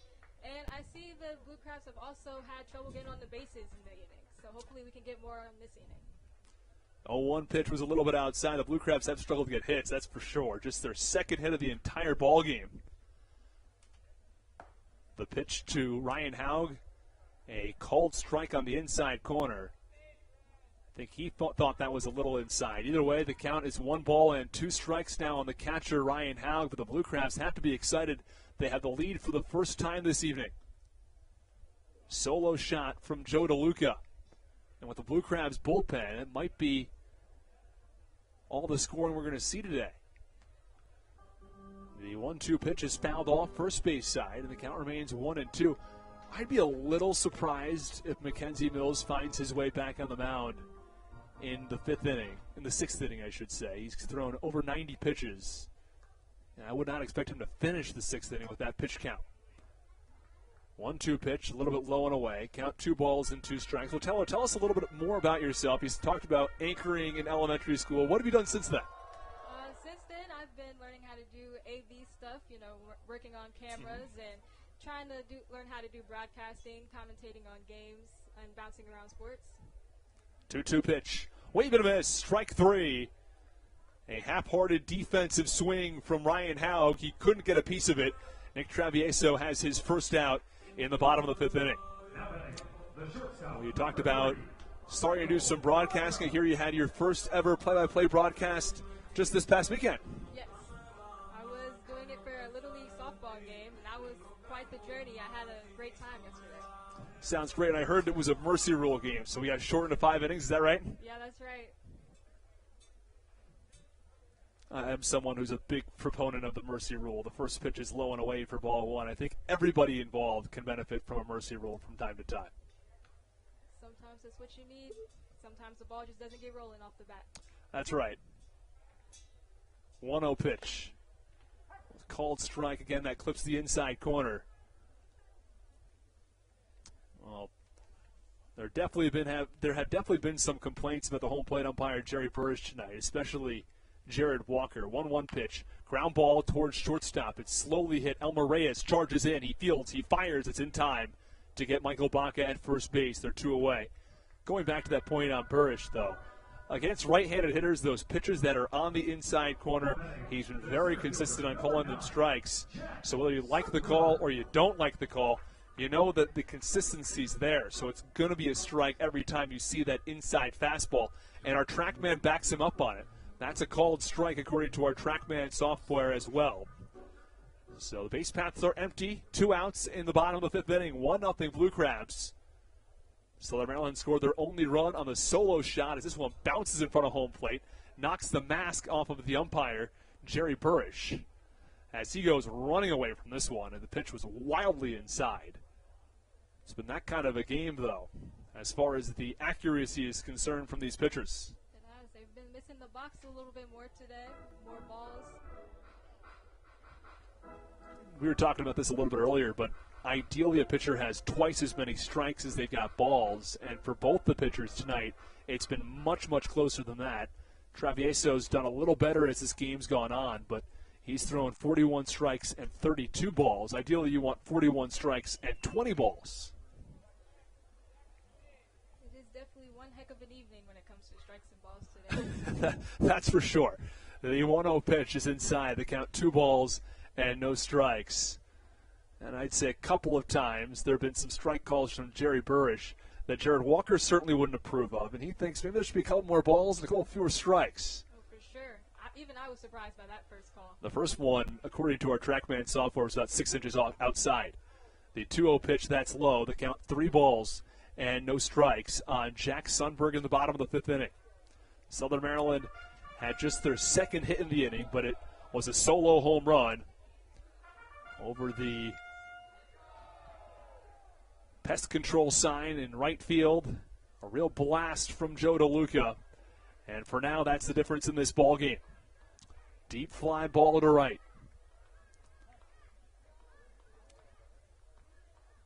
The 3-0 pitch upcoming from Travieso. That's a called strike. It's on the inside corner. And the count 3 balls and 1 strike. Another one of those close pitches, but it gets a strike call on the inside corner. I think that it probably was a strike. 3-1 pitch. That's up and away. That's ball 4.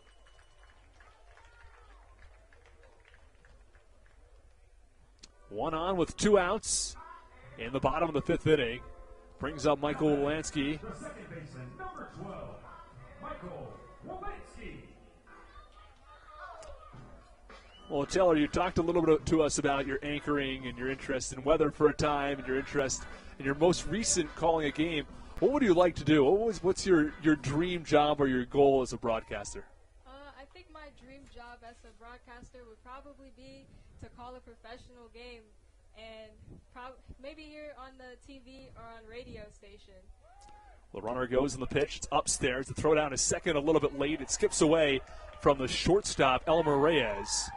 And there's a runner on second base now and 2 outs. The Blue Crabs with the man in scoring position for Michael Wolanski as the Blue Crabs would like to double their lead. Well, there isn't any action in the Blue Crabs bullpen right now. I'm surprised no one's up and throwing. That would seem to indicate Mackenzie Mills will be back in the game in the 6th inning. Yeah, surprise for both me and the fans probably tonight. Well, I guess Mackenzie Mills hasn't allowed a run, which is probably what Stan Clyburn is thinking, but he has walked 6 batters tonight, including allowing 3 hits. The Blue Crabs are up, though, so it seems he is doing his job. Well, now there is a little bit of action. Appears that's just Matt Latos, though, walking down from left field. Eddie Butler appears to be our bullpen catcher tonight. Yesterday, Eddie Butler was on the mound, or this was on Sunday, so he couldn't do the bullpen catching. And the 2 traditional catchers for the Blue Crabs were also in the ballgame, so they ended up going with a lefty catcher's mitt with Mitch Lamson. 1-0 pitch. That's away. Count 2 balls and no strikes. One of the rarest things you'll see in baseball, the lefty catcher, which no one really can explain why you can't have a lefty catcher in baseball. You know, if it's an infielder, it makes the throw very difficult if you're a lefty. But if you're a catcher, the throw down to third's not all that difficult. The throw down to second is no more difficult. 2-0 pitch. High pop-up. It's to center field straight away. It's a center fielder, Lean, who takes 2 steps over toward left center and makes the catch for the final out. Well, the Blue Crabs strand 1 at the end of 5, but they score 1. They take the lead on a solo shot off the bat of Joe DeLuca. We go to the top of the 6th. It's 1-0 Southern Maryland. The Blue Crabs would like to welcome all the groups we have in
This is Daryl Thompson, and you're listening to the Hometown Real Estate Broadcast Network.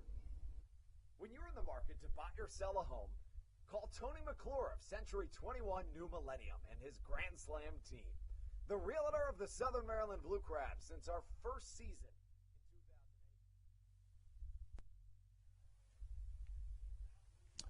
Well, we're happy to have you back in the top of the 6th inning. Nelly Rodriguez will step in.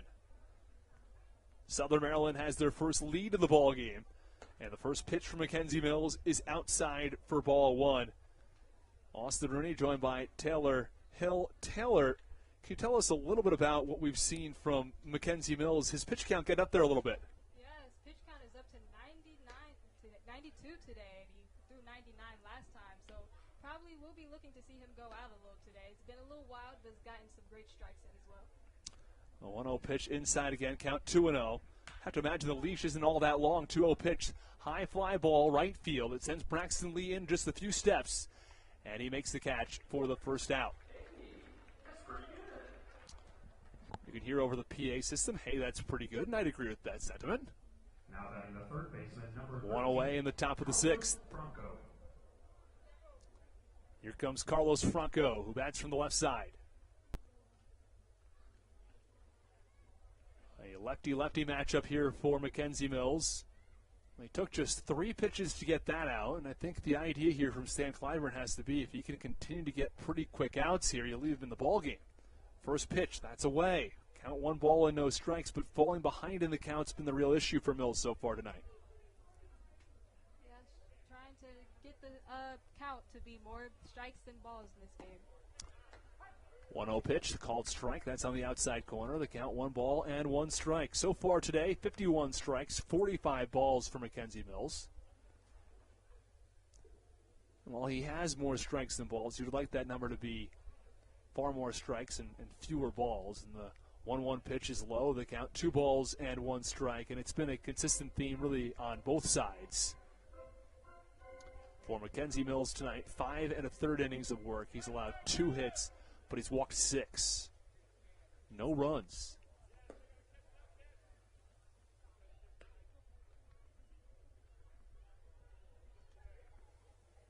Two-one pitch. That missed as well. Count 3 balls and 1 strike. And there's that little jingle that's supposed to say, let's go Blue Crabs.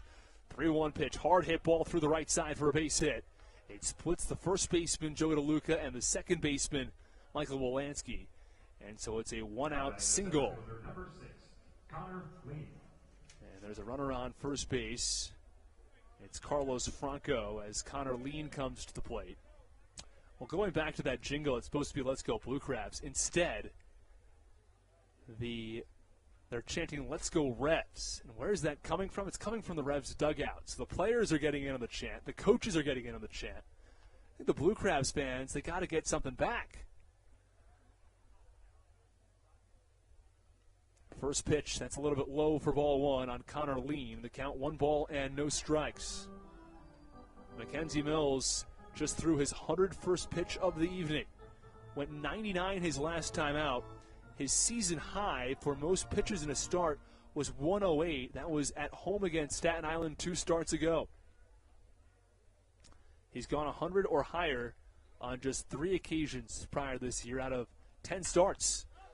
1-0 pitch, high fly ball, back toward right field. Braxton Lee's been busy this inning. He takes 2 steps back and 1 over toward the line and makes the catch for the second out. Couple of flyouts to right in this ball game, or in this inning. And so there's 1 on with 2 outs. In the top of the 6th inning, the Blue Crabs have a 1-0 lead. We were seeing Nick Wells warm up earlier. It appears that Patrick Baker is now up and throwing. And again, you'd have to imagine the leash is pretty short from here on out for Mackenzie Mills, given that he's already over 100 pitches. The first pitch called strike on the outside corner. And look, for as much as we can talk about the control issues and the rest of it, if he can get out of this inning without allowing a run and go 6 scoreless innings, you really can't say too much about it. He's gone 6 scoreless. And it's an impressive performance no matter which way you cut it. That's true. The 0-1 pitch was inside and low. Count 1 ball and 1 strike now. with 2 away. The right-handed hitter, J.C. Encarnacion, has the highest batting average at .354 this one. Swinging a chopper over toward third. Fielded on the short hop by Crosby. Throw across the diamond is in time as Joe DeLuca extends the glove and makes the catch for the final out. Well, Mackenzie Mills goes 6 scoreless innings. He worked around a base hit in the top of the 6th. It's the Blue Crabs who have a 1-0 lead as we go to the bottom of the 6th inning. You're listening to Blue Crabs Baseball on the Hometown Real Estate Broadcast Network. From your roof to your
This is Daryl Thompson, and you're listening to the Hometown Real Estate Broadcast Network. When you're in the market to buy or sell a home, call Tony McClure of Century 21 New Millennium and his Grand Slam team. The realtor of the Southern Maryland Blue Crabs since our first season in 2008. Tony and his team of preferred partners includes Tim Murphy of CNF Mortgage and Steve Scott of the Scott Law Group. Together, they will ensure that your real estate needs are nothing short of a grand slam. The quality service you will receive is Hall of Fame worthy.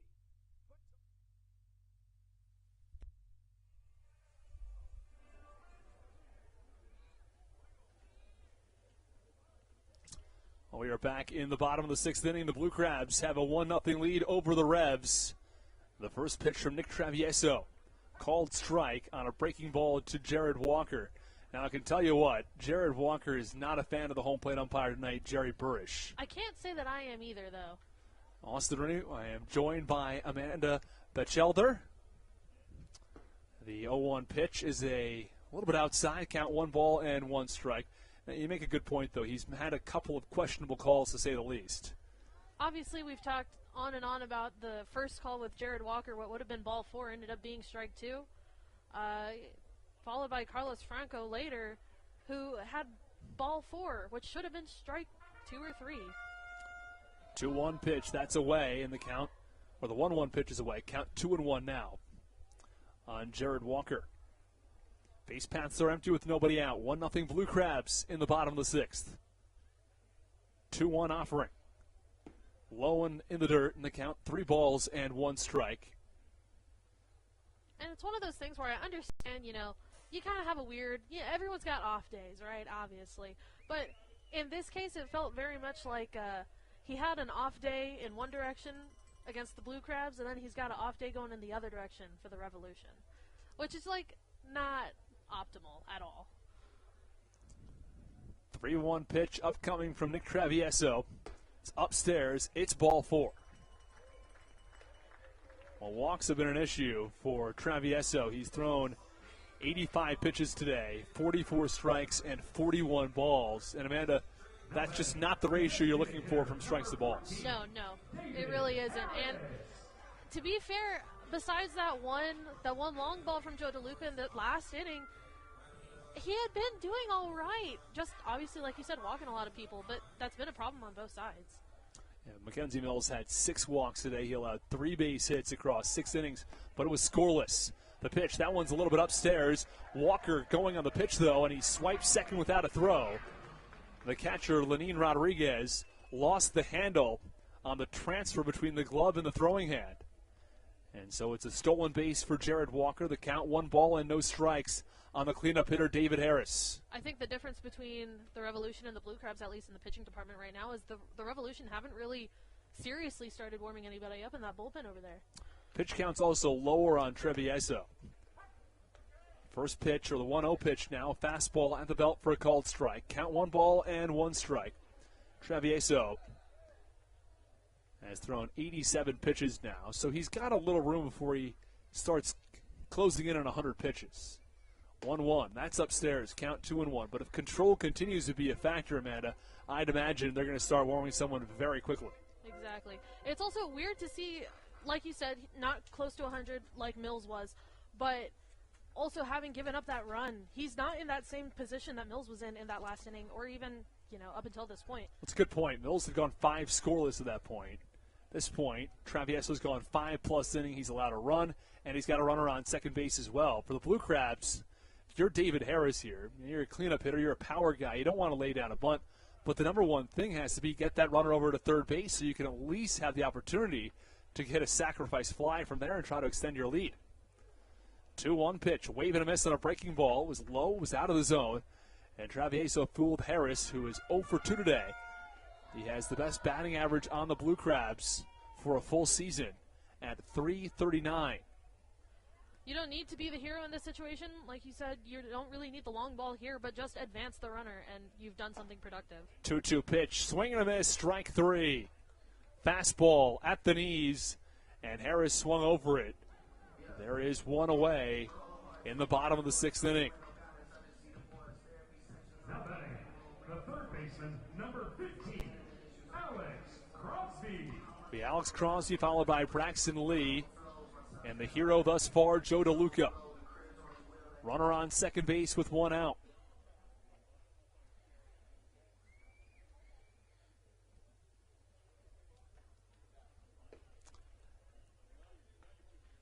Travieso, the pitch. Fastball, that's off the outside corner. Count 1 ball and no strikes. Crosby and Walker, a very close duo. I wouldn't be surprised if Crosby is the reason that Walker comes home. Crosby, one of the best contact hitters in the Atlantic League. He can hit a little bit of power. This one, swinging a high pop-up in the infield. And it's the third baseman who calls everyone off. It was Carlos Franco who came in to make the catch in the infield. And there are 2 away in the bottom of the 6th inning. Maybe I spoke too soon.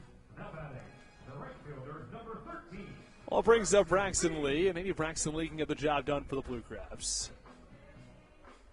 Alex Crosby, though, 0 for 3 today. Not traditional we see that kind of performance from Crosby.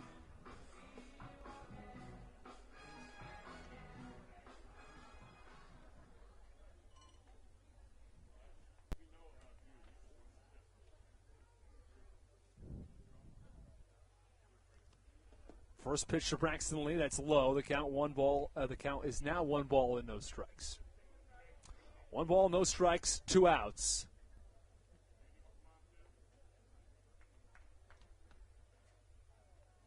With a runner on second base and 2 outs.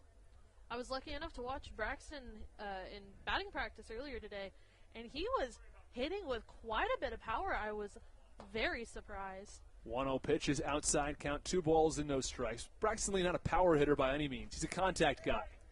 That's what he's always been throughout his career. And that's what threw me off so much. I watched him just drive one all the way over to the corner of the Bud Light sign in the batter's eye. Matt Latos was able to put a glove on it, but 2-0 pitch, high pop-up, third base side. This one over toward the Blue Crabs bullpen, and the left fielder J.C. Encarnacion is there for the final out. Well, the Blue Crabs had 1 hit at the end of 6 innings of play, though. It's still just 1-0 Blue Crabs. The Joe DeLuca solo home run in the bottom of the fifth is still the difference as we go to the top of the seventh on the Hometown Real Estate Broadcast Network. Challenger designated driver raffle.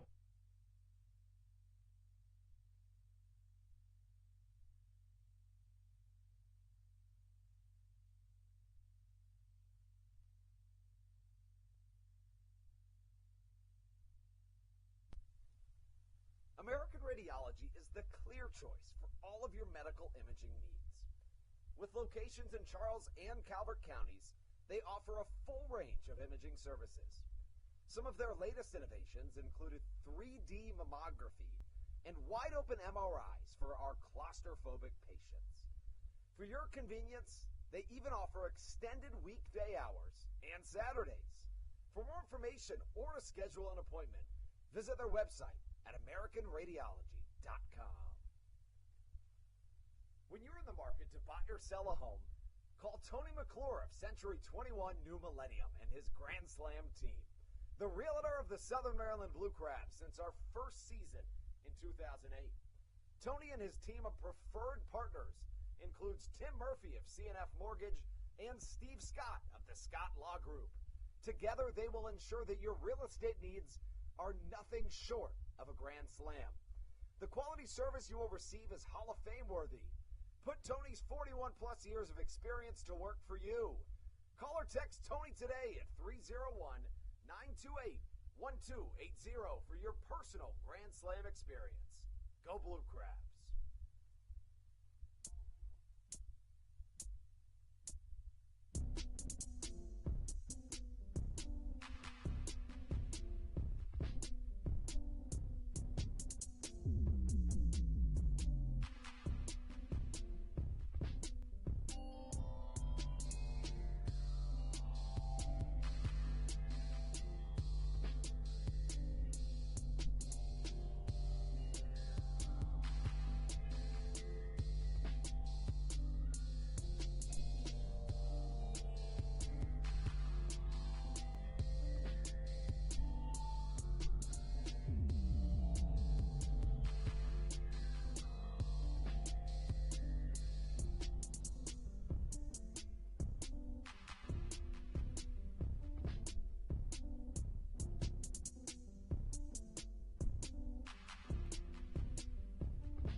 We are back in the top of the seventh inning. A pitching change for the Blue Crabs.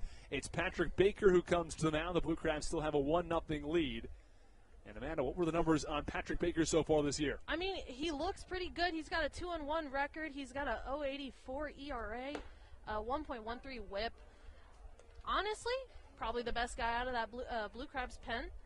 Besides that, his last appearance versus Lancaster on June 18th, he went 1 1/3. No runs, no hits, no walks, no hit by pitches, 3 strikeouts. Looked good. The 0-1 pitch, a wave and a miss, and the 0-1 pitch as well. Count no balls and 2 strikes now on Lenin Rodriguez as he has found his groove ahead of the count 0-2. We're going to reiterate our trivia question in just one moment. Top of the seventh, 1-0 Blue Crabs. 0-2 pitch, up and in on a fastball. Count 1-2.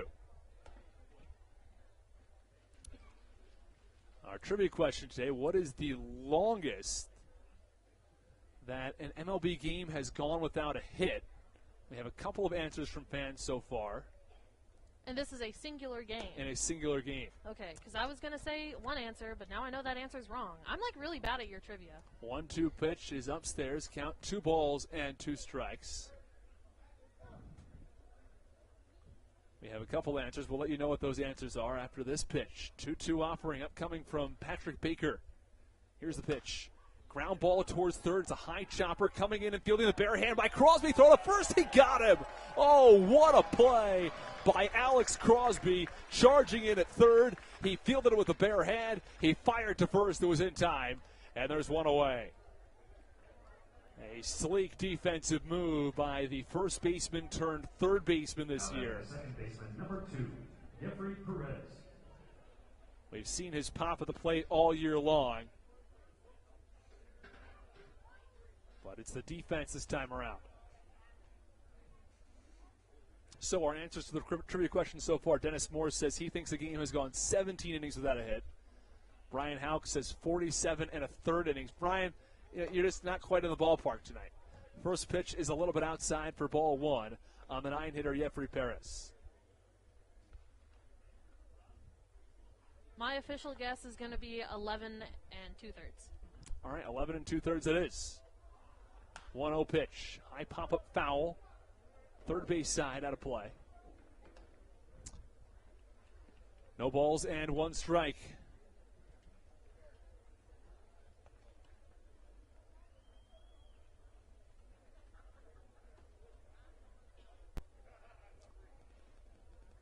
Count 1 ball and 1 strike on the lefty. Pitch to Perez. Line drive, hard hit foul. Third base side of the count. Now 1 ball and 2 strikes on Perez.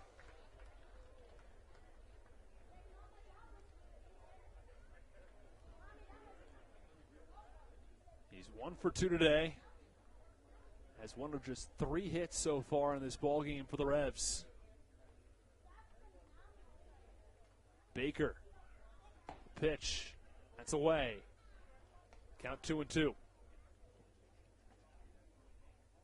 Baker's throws hard. There's no question about that. As the hardest thrown pitches in this ball game, hit as high as 97.8 earlier in this inning. When you're throwing 98-mile-an-hour gas, it's a different sort of animal when it's coming at you. 2-2 pitch, that's away. Count 3 balls and 2 strikes now on the lefty Perez. And Amanda, there's no question about the stuff that Baker has. There's no question about the velocity. The control has been the question for Baker over the years. I mean, even without the control issues, because it seems that he's at least figured it out more so this year than he has had it in the past. The way that he delivers the ball, and actually I think this goes into his control, if you watch his back leg, he pumps it a second time as he comes around. And that is probably the most offsetting thing about his entire delivery. And I would be afraid to face him just because I wouldn't know what's coming. Well, a 3-2 pitch is coming. That's what we know is next. Here's the offering. Line drive foul yet again from Perez. That is the 7th pitch of the at-bat. And the velocity just jumps out of his hand. Because if you compare his delivery between this year and last year, it has changed because of that back leg. We can keep an eye on it for this upcoming pitch. 3-2 pitch. That's up and away. It is ball 4. We did see a little extra there on that back leg at the very end. 1 on with 1 out after the walk. It's the 7th walk given up by Blue Crabs pitching. Now batting the right fielder, number 4, Troy Stokes Jr. Back to the top of the lineup after the walk to the 9-hitter Perez.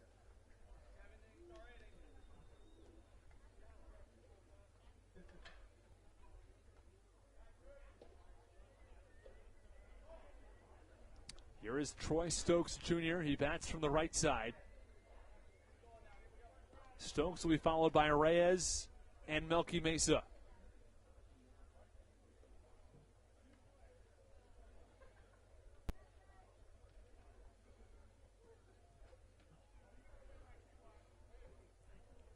First pitch to Stokes. Big wave and a miss on a breaking ball.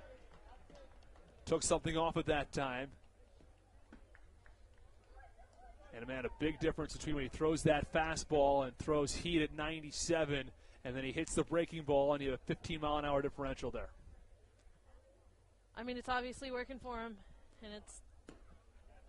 The 0-1 pitch. That's low and away. He went back to the breaking ball. does not induce a swing and a miss that time from Troy Stokes Jr. I was going to say it's all dependent upon whether or not he can convince the batter to swing and go for it.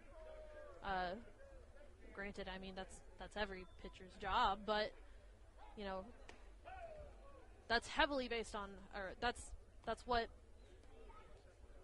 Patrick Baker's game is pretty much based around. 1-1 pitch is delayed as he tosses over to first to check on the runner.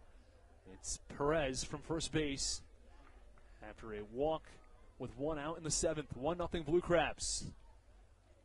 1-1 pitch upcoming to Stokes. Baker the pitch. Up and in. Count 2-1. 2 balls, 1 strike, and 1 out in the top of the 7th inning.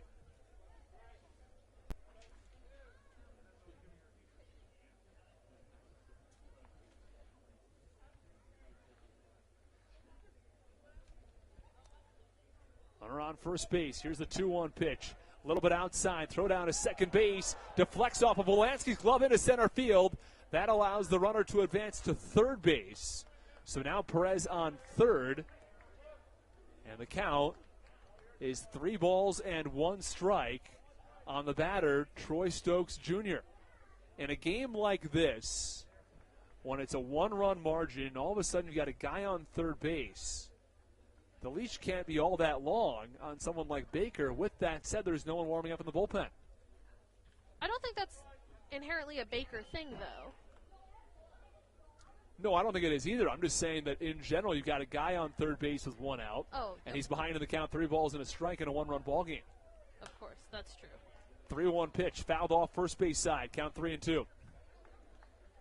There's a good chance that it's going to be a situation where Baker's leash is going to be longer than standard, longer than normal, purely because the Blue Crabs have already clinched the division for the first half. That when it comes down to it, there's not a whole lot to lose right now. 3-2, called, strike, 3. Troy Stokes Jr. rung up on a pitch on the inside corner.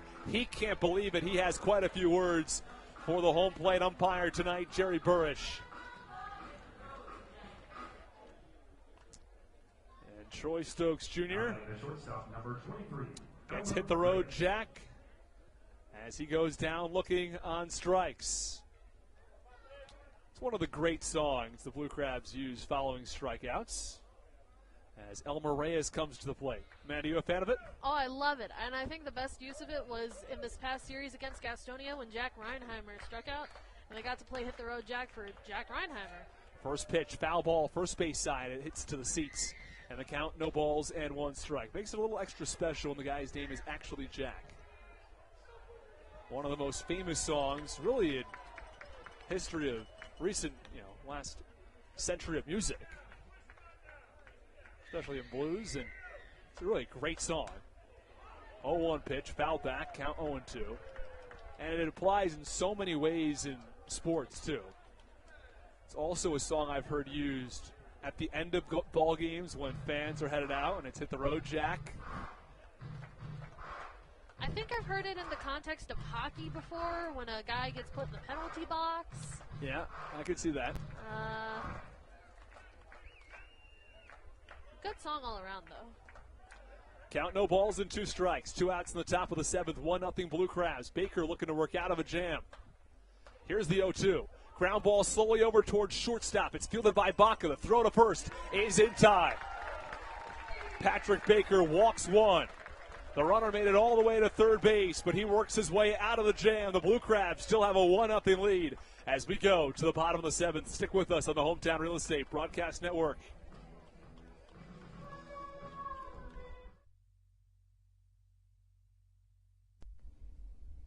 This is Daryl Thompson, and you're listening to the Hometown Real Estate Broadcast Network. Whether it's Chris Paul, Cliff Paul, Aaron Rodgers, or even the son of a former Blue Crab, Patrick Mahomes, you've seen many athletes endorsing State Farm. That's because your State Farm agent has your back through good times and not so good times. That's why all the Blue Crabs, Daryl Thompson and the whole team, trust State Farm with their insurance needs. State Farm is the company people have trusted for over 99 years to help life go right. Call your local State Farm agent, Greg Conklin, today at 240-776-4289.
This is Daryl Thompson, and you're listening to the Hometown Real Estate Broadcast Network. We are back in the bottom of the 7th inning. Heard from Daryl Thompson moments ago. He'll get the ball tomorrow in the start for the Blue Crabs. For now, it's the first pitch to Joe DeLuca. Fastball, swing and a miss. And the count, no balls and 1 strike on the switch-hitting catcher batting from the left side. Josh Martin, the new pitcher for the Revs, comes in with a 5.40 ERA. 0-1 pitch from Martin. Breaking ball, up and away. The count, 1 ball and 1 strike. Base paths empty for Joe DeLuca.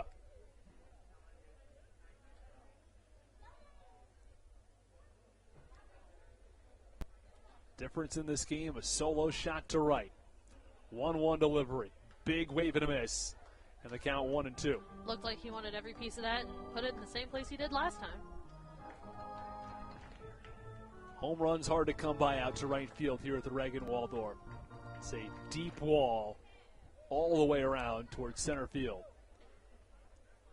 The wall in left is significantly easier to hit the ball over. And the Mini Monster prevents some home runs, but it's also relatively shallow all the way out until probably that Bud Light sign in dead center.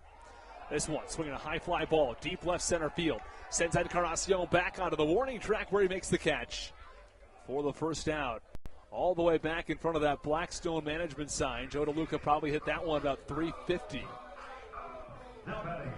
There's one away in the bottom of the 7th.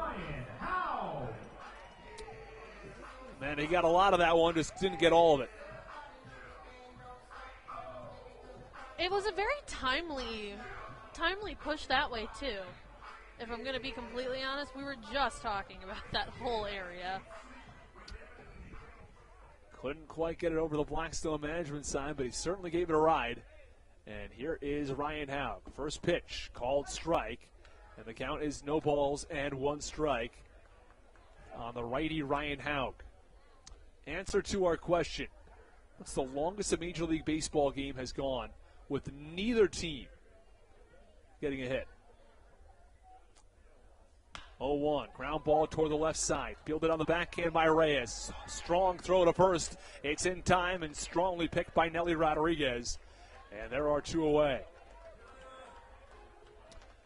The answer, an MLB game went to 10 innings. As the Cincinnati Reds picked up their first hit of the game in the top of the 10th inning. The Chicago Cubs did not have a hit all game long. So 9 full innings with neither team picking up a hit. And we got to the top of the 10th before Cincinnati got that hit. Sorry if that was a little unclear, if you thought it was how long has one team gone without a hit. The question was for both teams without a hit. First pitch called strike at the knees, Michael Baca. So what I'm hearing is I was almost right this time. What was your answer? Was 11 innings? 10.2, something like that. Okay, yeah, you were close. You were close. It was not quite 10 innings because it was in the 10th inning when they got their first hit. But a pretty good guess.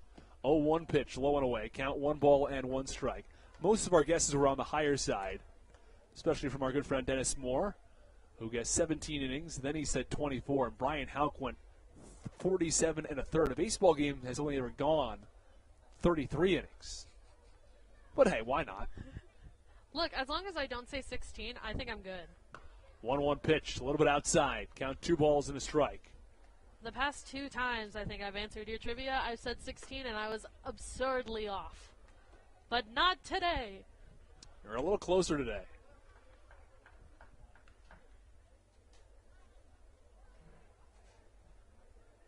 Two-one pitch upcoming to Michael Baca. Breaking ball just off the outer edge. Count 3-1. 3 balls, 1 strike. There are 2 outs in the bottom of the 7th inning.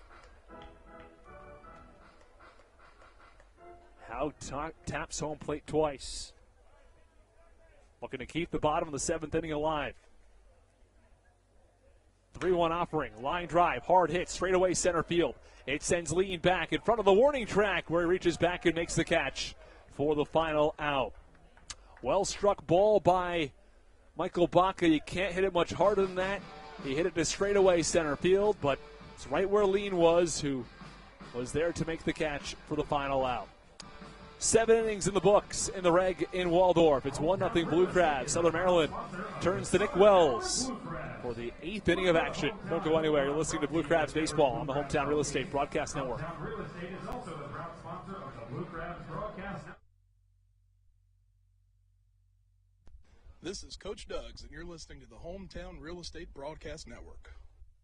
All Pawn is Southern Maryland's premier pawn shop and is the official pawn shop of the Southern Maryland Blue Crabs. Stop by and say hello today. They've been a part of the Southern Maryland community for 18 years. If you need some cash to hold you over, or if you're just doing some spring cleaning and want to clear some stuff out, please bring it by All Pawn and let them make you an offer. If you have broken jewelry or some that you just don't want anymore, please bring it by and they'll pay you more than anyone in the Tri-County area. They're located on 301 in White Plains, just south of DeMar Road. Go Blue Crabs!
Well, we get things started in the top of the 8th inning. The Blue Crabs won And the Revs, nothing. First pitch swinging, hard line drive foul, first base side. And the count, no balls and 1 strike on Melky Mesa. The new pitcher for the Blue Crabs is Nick Wells. Amanda, what are the numbers on Nick Wells? Well, he's 3-1 on the season, got a 1.77 ERA and a 1.06 WHIP. No saves, which if you don't pitch the 9th inning, that's not something you're going to come by. Pitched on the 19th against Lancaster. Only got a third of an inning, gave up 2 runs. Neither of them were earned. 1 hit, 1 walk, and no strikeouts. So he's looking to bounce back from a suboptimal performance. 0-1 pitch, wave and a miss from Mesa. And the count is no balls and 2 strikes. Breaking ball that cut in on the batter. And Wells ahead 0-2. Is some more action in the Blue Crabs bullpen. Matt Latos up and throwing. 0-2 pitch, ground ball toward the middle. It's fielded by Baca on the forehand. The toss to first is in time. And there's one away in the top of the 8th. Now batting the first baseman, number 12, Nelly Rodriguez. Here comes Nelly Rodriguez.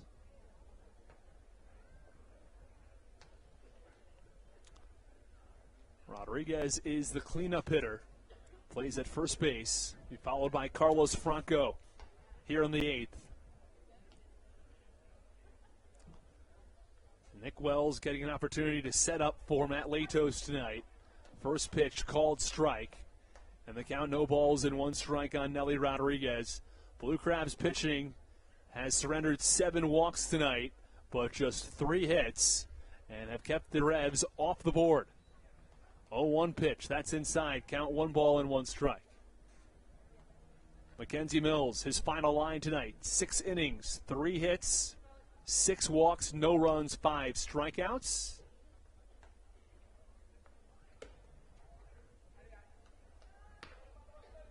As the 0-1 pitch misses inside, the count goes to 2 balls and 1 strike.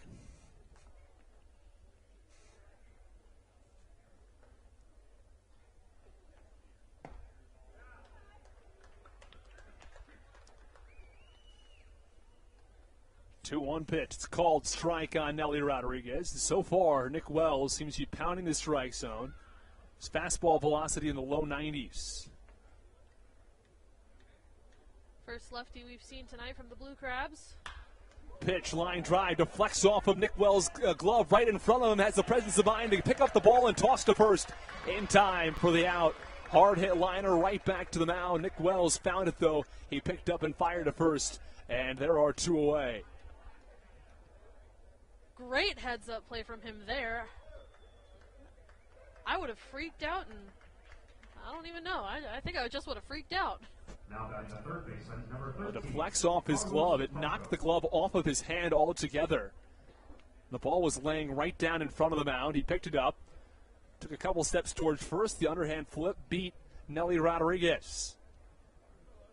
It's one of those situations where, you got to start with you're excited that he's not hurt. Then the fact that he had the wherewithal to get the ball and throw it to first.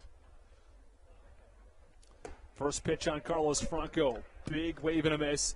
High fastball up and out of the zone. And the count, no balls and 1 strike. Blue Crabs appear to be ready to go to Matt Latos in the 9th inning, or they did.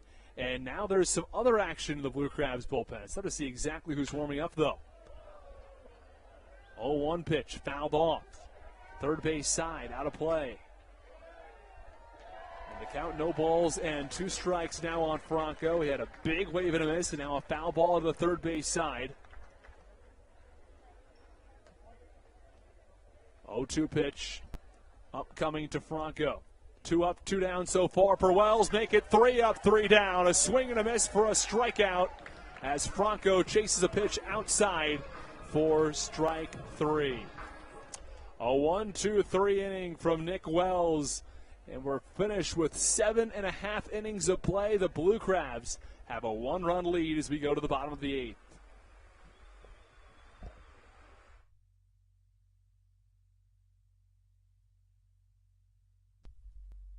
American Radiology is the clear choice for all of your medical imaging needs. With locations in Charles and Calvert counties, they offer a full range of imaging services.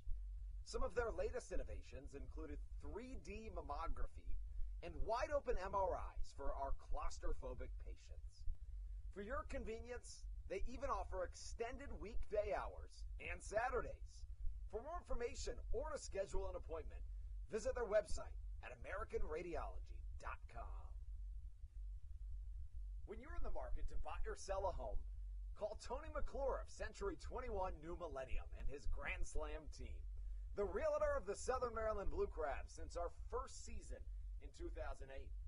Tony and his team of preferred partners includes Tim Murphy of CNF Mortgage and Steve Scott of the Scott Law Group. Together, they will ensure that your real estate needs are nothing short of a grand slam. The quality service you will receive is Hall of Fame worthy. Put Tony's 41-plus years of experience to work for you. Call or text Tony today at 301-928-1280 for your personal Grand Slam experience. Go Blue Crabs.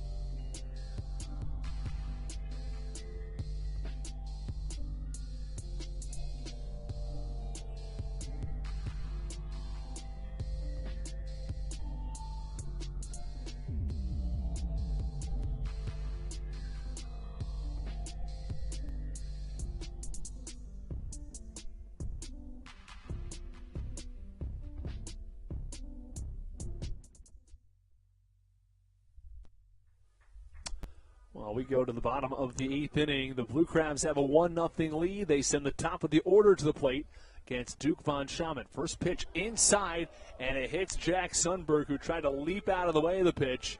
Ends up hitting him on the lower leg as he jumped so high that it ended up hitting him in the lower leg. Probably would have hit him in the hip level. Either way, there's a runner on first base with nobody out, Amanda. That's got to be painful. But looking at Duke Von Schaman's numbers for the season, he's 2-2, 6.19 ERA, 10 strikeouts with 10 walks and 1 save. Doesn't give me his hit by pitch numbers, but at least one. There's one on with nobody out as Jack Sundberg reaches on the hit by pitch. Blue Crabs, I'm sure, would love an insurance run, as there's more action in the Blue Crabs bullpen. First pitch swinging from Molansky, ground ball through the left side. It's a base hit. 2 pitches, 2 on, nobody out. Meanwhile, Sundberg from first to second. Batters go station to station. That's just the 3rd hit of the night, Amanda. It's crazy to think that it's only the 3rd hit of the night, because after that DeLuca home run there in the 5th, it really looked like the game started to pick up for the Blue Crabs and that they were starting to turn it around. Though, like you said, only the 3rd hit, haven't really been able to make much of it. From second base, it's Jack Sundberg. From first base, Blue Crabs have Michael Molansky. Molansky 1 for 3 today. He was also hit by a pitch. First pitch, wave and a miss now from Jared Walker. And the count, no balls and 1 strike. Walker will be followed by David Harris, who's 0 for 3 today. Von Schaman gets a sign from his catcher, Lenin Rodriguez. Pitch, ground ball, first base side, field in the backhand by Nelly Rodriguez on a second for 1, back on to first. It's not in time. So instead of having runners on first and second, there are runners on the corners now with 1 out, as Nelly Rodriguez got the lead out at second base. But meanwhile, it's Jack Sundberg who still advances from second to third. There was no way that Nelly Rodriguez would have a play at third base, but he had the play at second base. Revs tried to turn 2. There was not time for that either. Duke Von Schaman tosses over to first base. David Harris at the plate now. The DH would love to give the Blue Crabs an insurance run here in the bottom of the 8th. Harris followed by Crosby. First pitch, ground ball through the right side. It's a base hit. From third, Sundberg scores. Walker to second. It's an RBI single from David Harris. The Blue Crabs have a 2-0 lead with 1 out in the 8th. Looks like Sundberg limped a little bit to get back into the dugout. It seems like that ankle might be bothering him, but he did get a run out of it, so all's well that ends well, I suppose. Yeah, well, the Blue Crabs pick up a run here in the 8th. It's an important run at that since the team was leading by just 1 run. Matt Latos is warming up in the bullpen trying to pick up his 18th save of the year. Pitch to Crosby, top foul, first base side. And the count 0-1 on the lefty Crosby, who is 0 for 3 coming into this one. Get this about Jack Sundberg. He has had 4 plate appearances today. 3 walks and a hit by pitch. On base all 4 times. First pitch, foul back behind home plate in the count 0-2. Numbers like that you just don't see every day. And the thing is, it won't show in the box score there at the end. Or I guess it'll show in his box score. It'll show the 3 walks in the hit by pitch. But it's not going to show in his line. Not going to get a hit, but with that said, if he had a hit streak coming into this game, that doesn't go away because you have to register an actual at-bat for the hit streak to expire. 0-1 pitch, hard hit, or 0-2 pitch, hard hit, ground ball, first base side. The count remains no balls and 2 strikes on Crosby.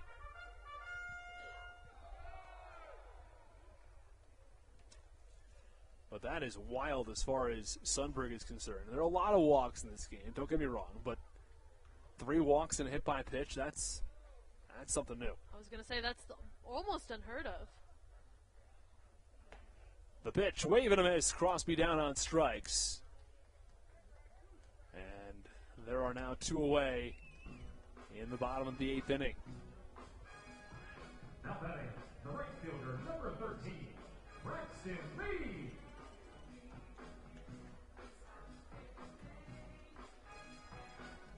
And here comes Braxton Lee for the Blue Crabs. Lee's batting average has dropped below the 300 line, down to 299.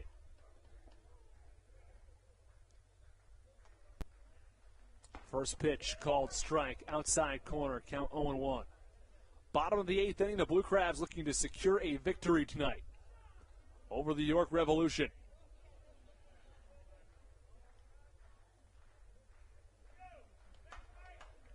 Southern Maryland looking for back-to-back wins after winning Game 3 against Gastonia.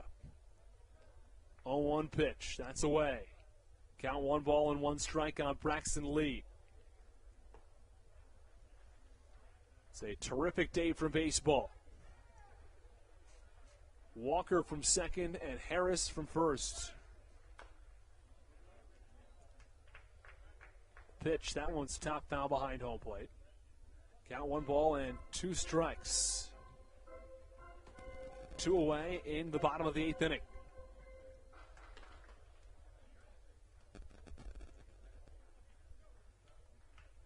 Temperatures right now 70 degrees. Humidity at 64%. The pitch, that one's up and away. And the count 2 balls and 2 strikes on Lee. We've talked a lot about control issues today, whether it be Baker Mills, any one of the Revolution pitchers that we've seen tonight. But I think of all of them, Von Schaman here in the 8th has really been seeing the most control issues in such a short amount of time. Pitch, swing and a miss, strike 3. Duke Von Schaman rebounds after he fell behind in the count to Braxton Lee and earns a strikeout to end the 8th inning. Meanwhile, the Blue Crabs add a run. They now lead it 2-0 as we go to the top of the 9th. It's Matt Latos who will try to close things out for Southern Maryland.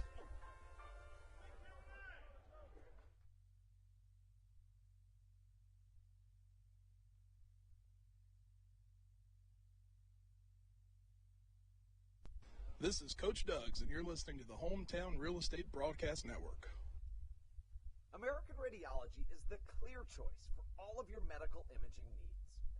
With locations in Charles and Calvert counties, they offer a full range of imaging services. Some of their latest innovations included 3D mammography and wide-open MRIs for our claustrophobic patients. For your convenience, they even offer extended weekday hours and Saturdays. For more information or to schedule an appointment, visit their website at AmericanRadiology.com.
Top of the ninth inning, the Blue Crabs looking to finish off the Revs. They have a 2-0 lead and give the ball to Matt Latos as the first pitch comes in on Connor Lean.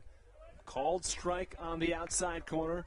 It's 0-1 on the righty. And Amanda, what are the numbers on Matt Latos so far this season? So we'll get to that in one moment here. The 0-1 pitch, breaking ball, swing and a miss from Lean. Count 0-2. Amanda, go ahead. He's 1-2 on the season with a 4.29 ERA and a 1.36 WHIP. He's got 15 saves in 17 attempts. Most recently, he pitched against Lancaster on the 18th, went 1 inning, gave up 2 hits, no walks, no runs, and 1 strikeout, which puts him 7 away from the 1,500 milestone for strikeouts in his professional career. 0-2 pitch, wave and a miss, strike 3. Connor Lean goes down on a breaking ball. Well, if you were looking for that strikeout number to dwindle, it's down to 6 now from 1,500 in his pro career. Now batting the left fielder, number 16, J.C. Encarnacion. And here comes J.C. Encarnacion, has the highest batting average on the team. He bats 7th for the Revs.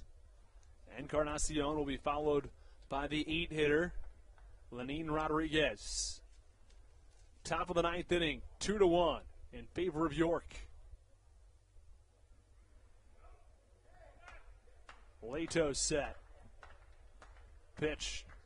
Ground ball toward the middle. Nice sliding stop by Bach on the forehand. The throw to first. He got him.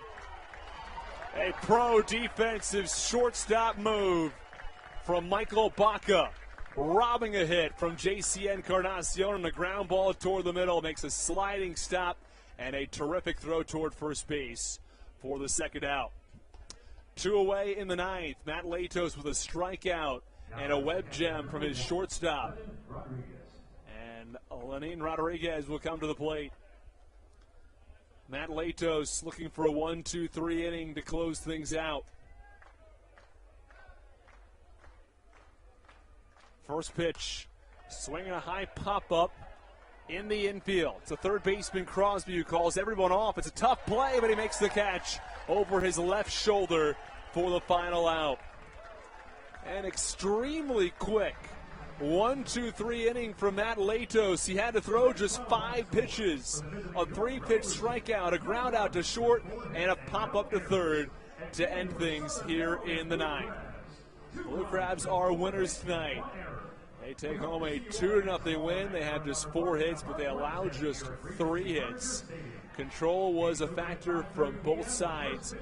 But Amanda, the end of the day, it's Mackenzie Mills whose 6 innings of work were scoreless.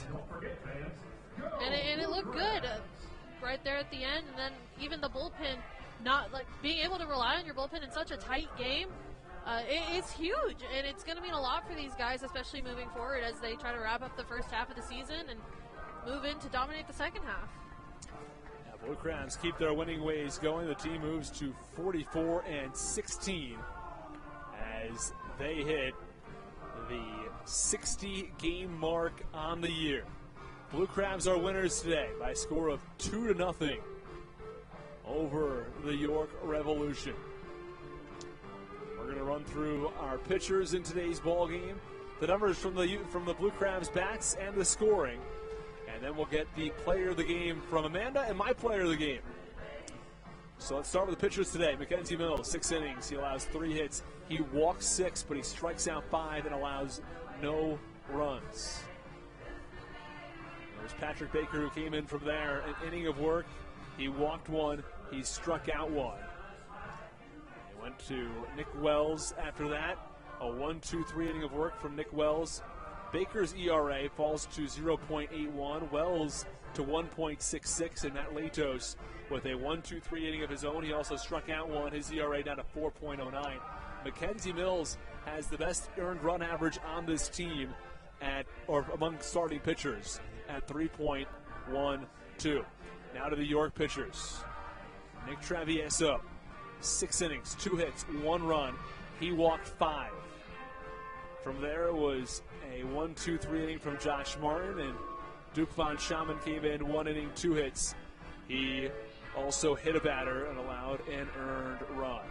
We'll run through the scoring plays. We're going to run through the big bats for the Blue Crabs, and we'll get our players of the game. So let's now run through our scoring plays in tonight's ball game. Amanda, there weren't many of them. They really weren't. So this shouldn't take very long. No, it shouldn't. Joe DeLuca hit a solo shot to deep right center, and David Harris with a single up the middle. So the Blue Crabs picked up 2 runs in tonight's ball game, a 2-0 victory for the Southern Maryland Blue Crabs. Let's run through the Blue Crabs bats now before we give you our players of the game. Well, it was Jack Sundberg, who had 4 plate appearances. He was hit by a pitch once. He walked 3 times, reached base all 4 times for the Blue Crabs, and scored a run tonight. Michael Wolanski 1 for 3 in tonight's ball game. Jared Walker 0 for 2 with 2 walks. He probably thinks he should be 0 for 1 with 3 walks, but nonetheless he is 0 for 2 with 2 walks. David Harris 1 for 4 tonight. He also drove in a run back in the bottom of the 8th inning to give the Blue Crabs a little bit of breathing room. Alex Crosby 0 for 4. Braxton Lee 0 for 4. Joe DeLuca 1 for 3. He drove in a run. It was a solo shot to right field. Haug was 0 for 3, and Michael Baca 1 for 3. That brings us to our players of the game tonight. Amanda, who are you going with? I got to go with Joe DeLuca. That home run was crisp, and for the longest time, that was the only run that was on the board for both sides. Yeah, you know, you took my pick right there. I was definitely going to go with Joe DeLuca. But since you went with Joe DeLuca, I feel like I had to go with somebody else. And although it wasn't a perfect night for Mackenzie Mills, 6 scoreless innings, no matter which way you write them. So I'm going to go with Mackenzie Mills. Jack Sundberg would have been my next pick with 4 times on base. 0 for 0 tonight with 3 walks and a hit by pitch for Jack Sundberg.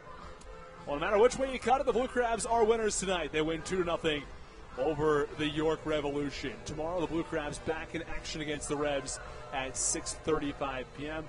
Austin Rooney alongside Amanda Batchelder. I'll be on the call with you tomorrow as well. Well, have a great night, everybody. The Blue Crabs are winners tonight, and we finish every broadcast the same. Let's go, Blue Crabs.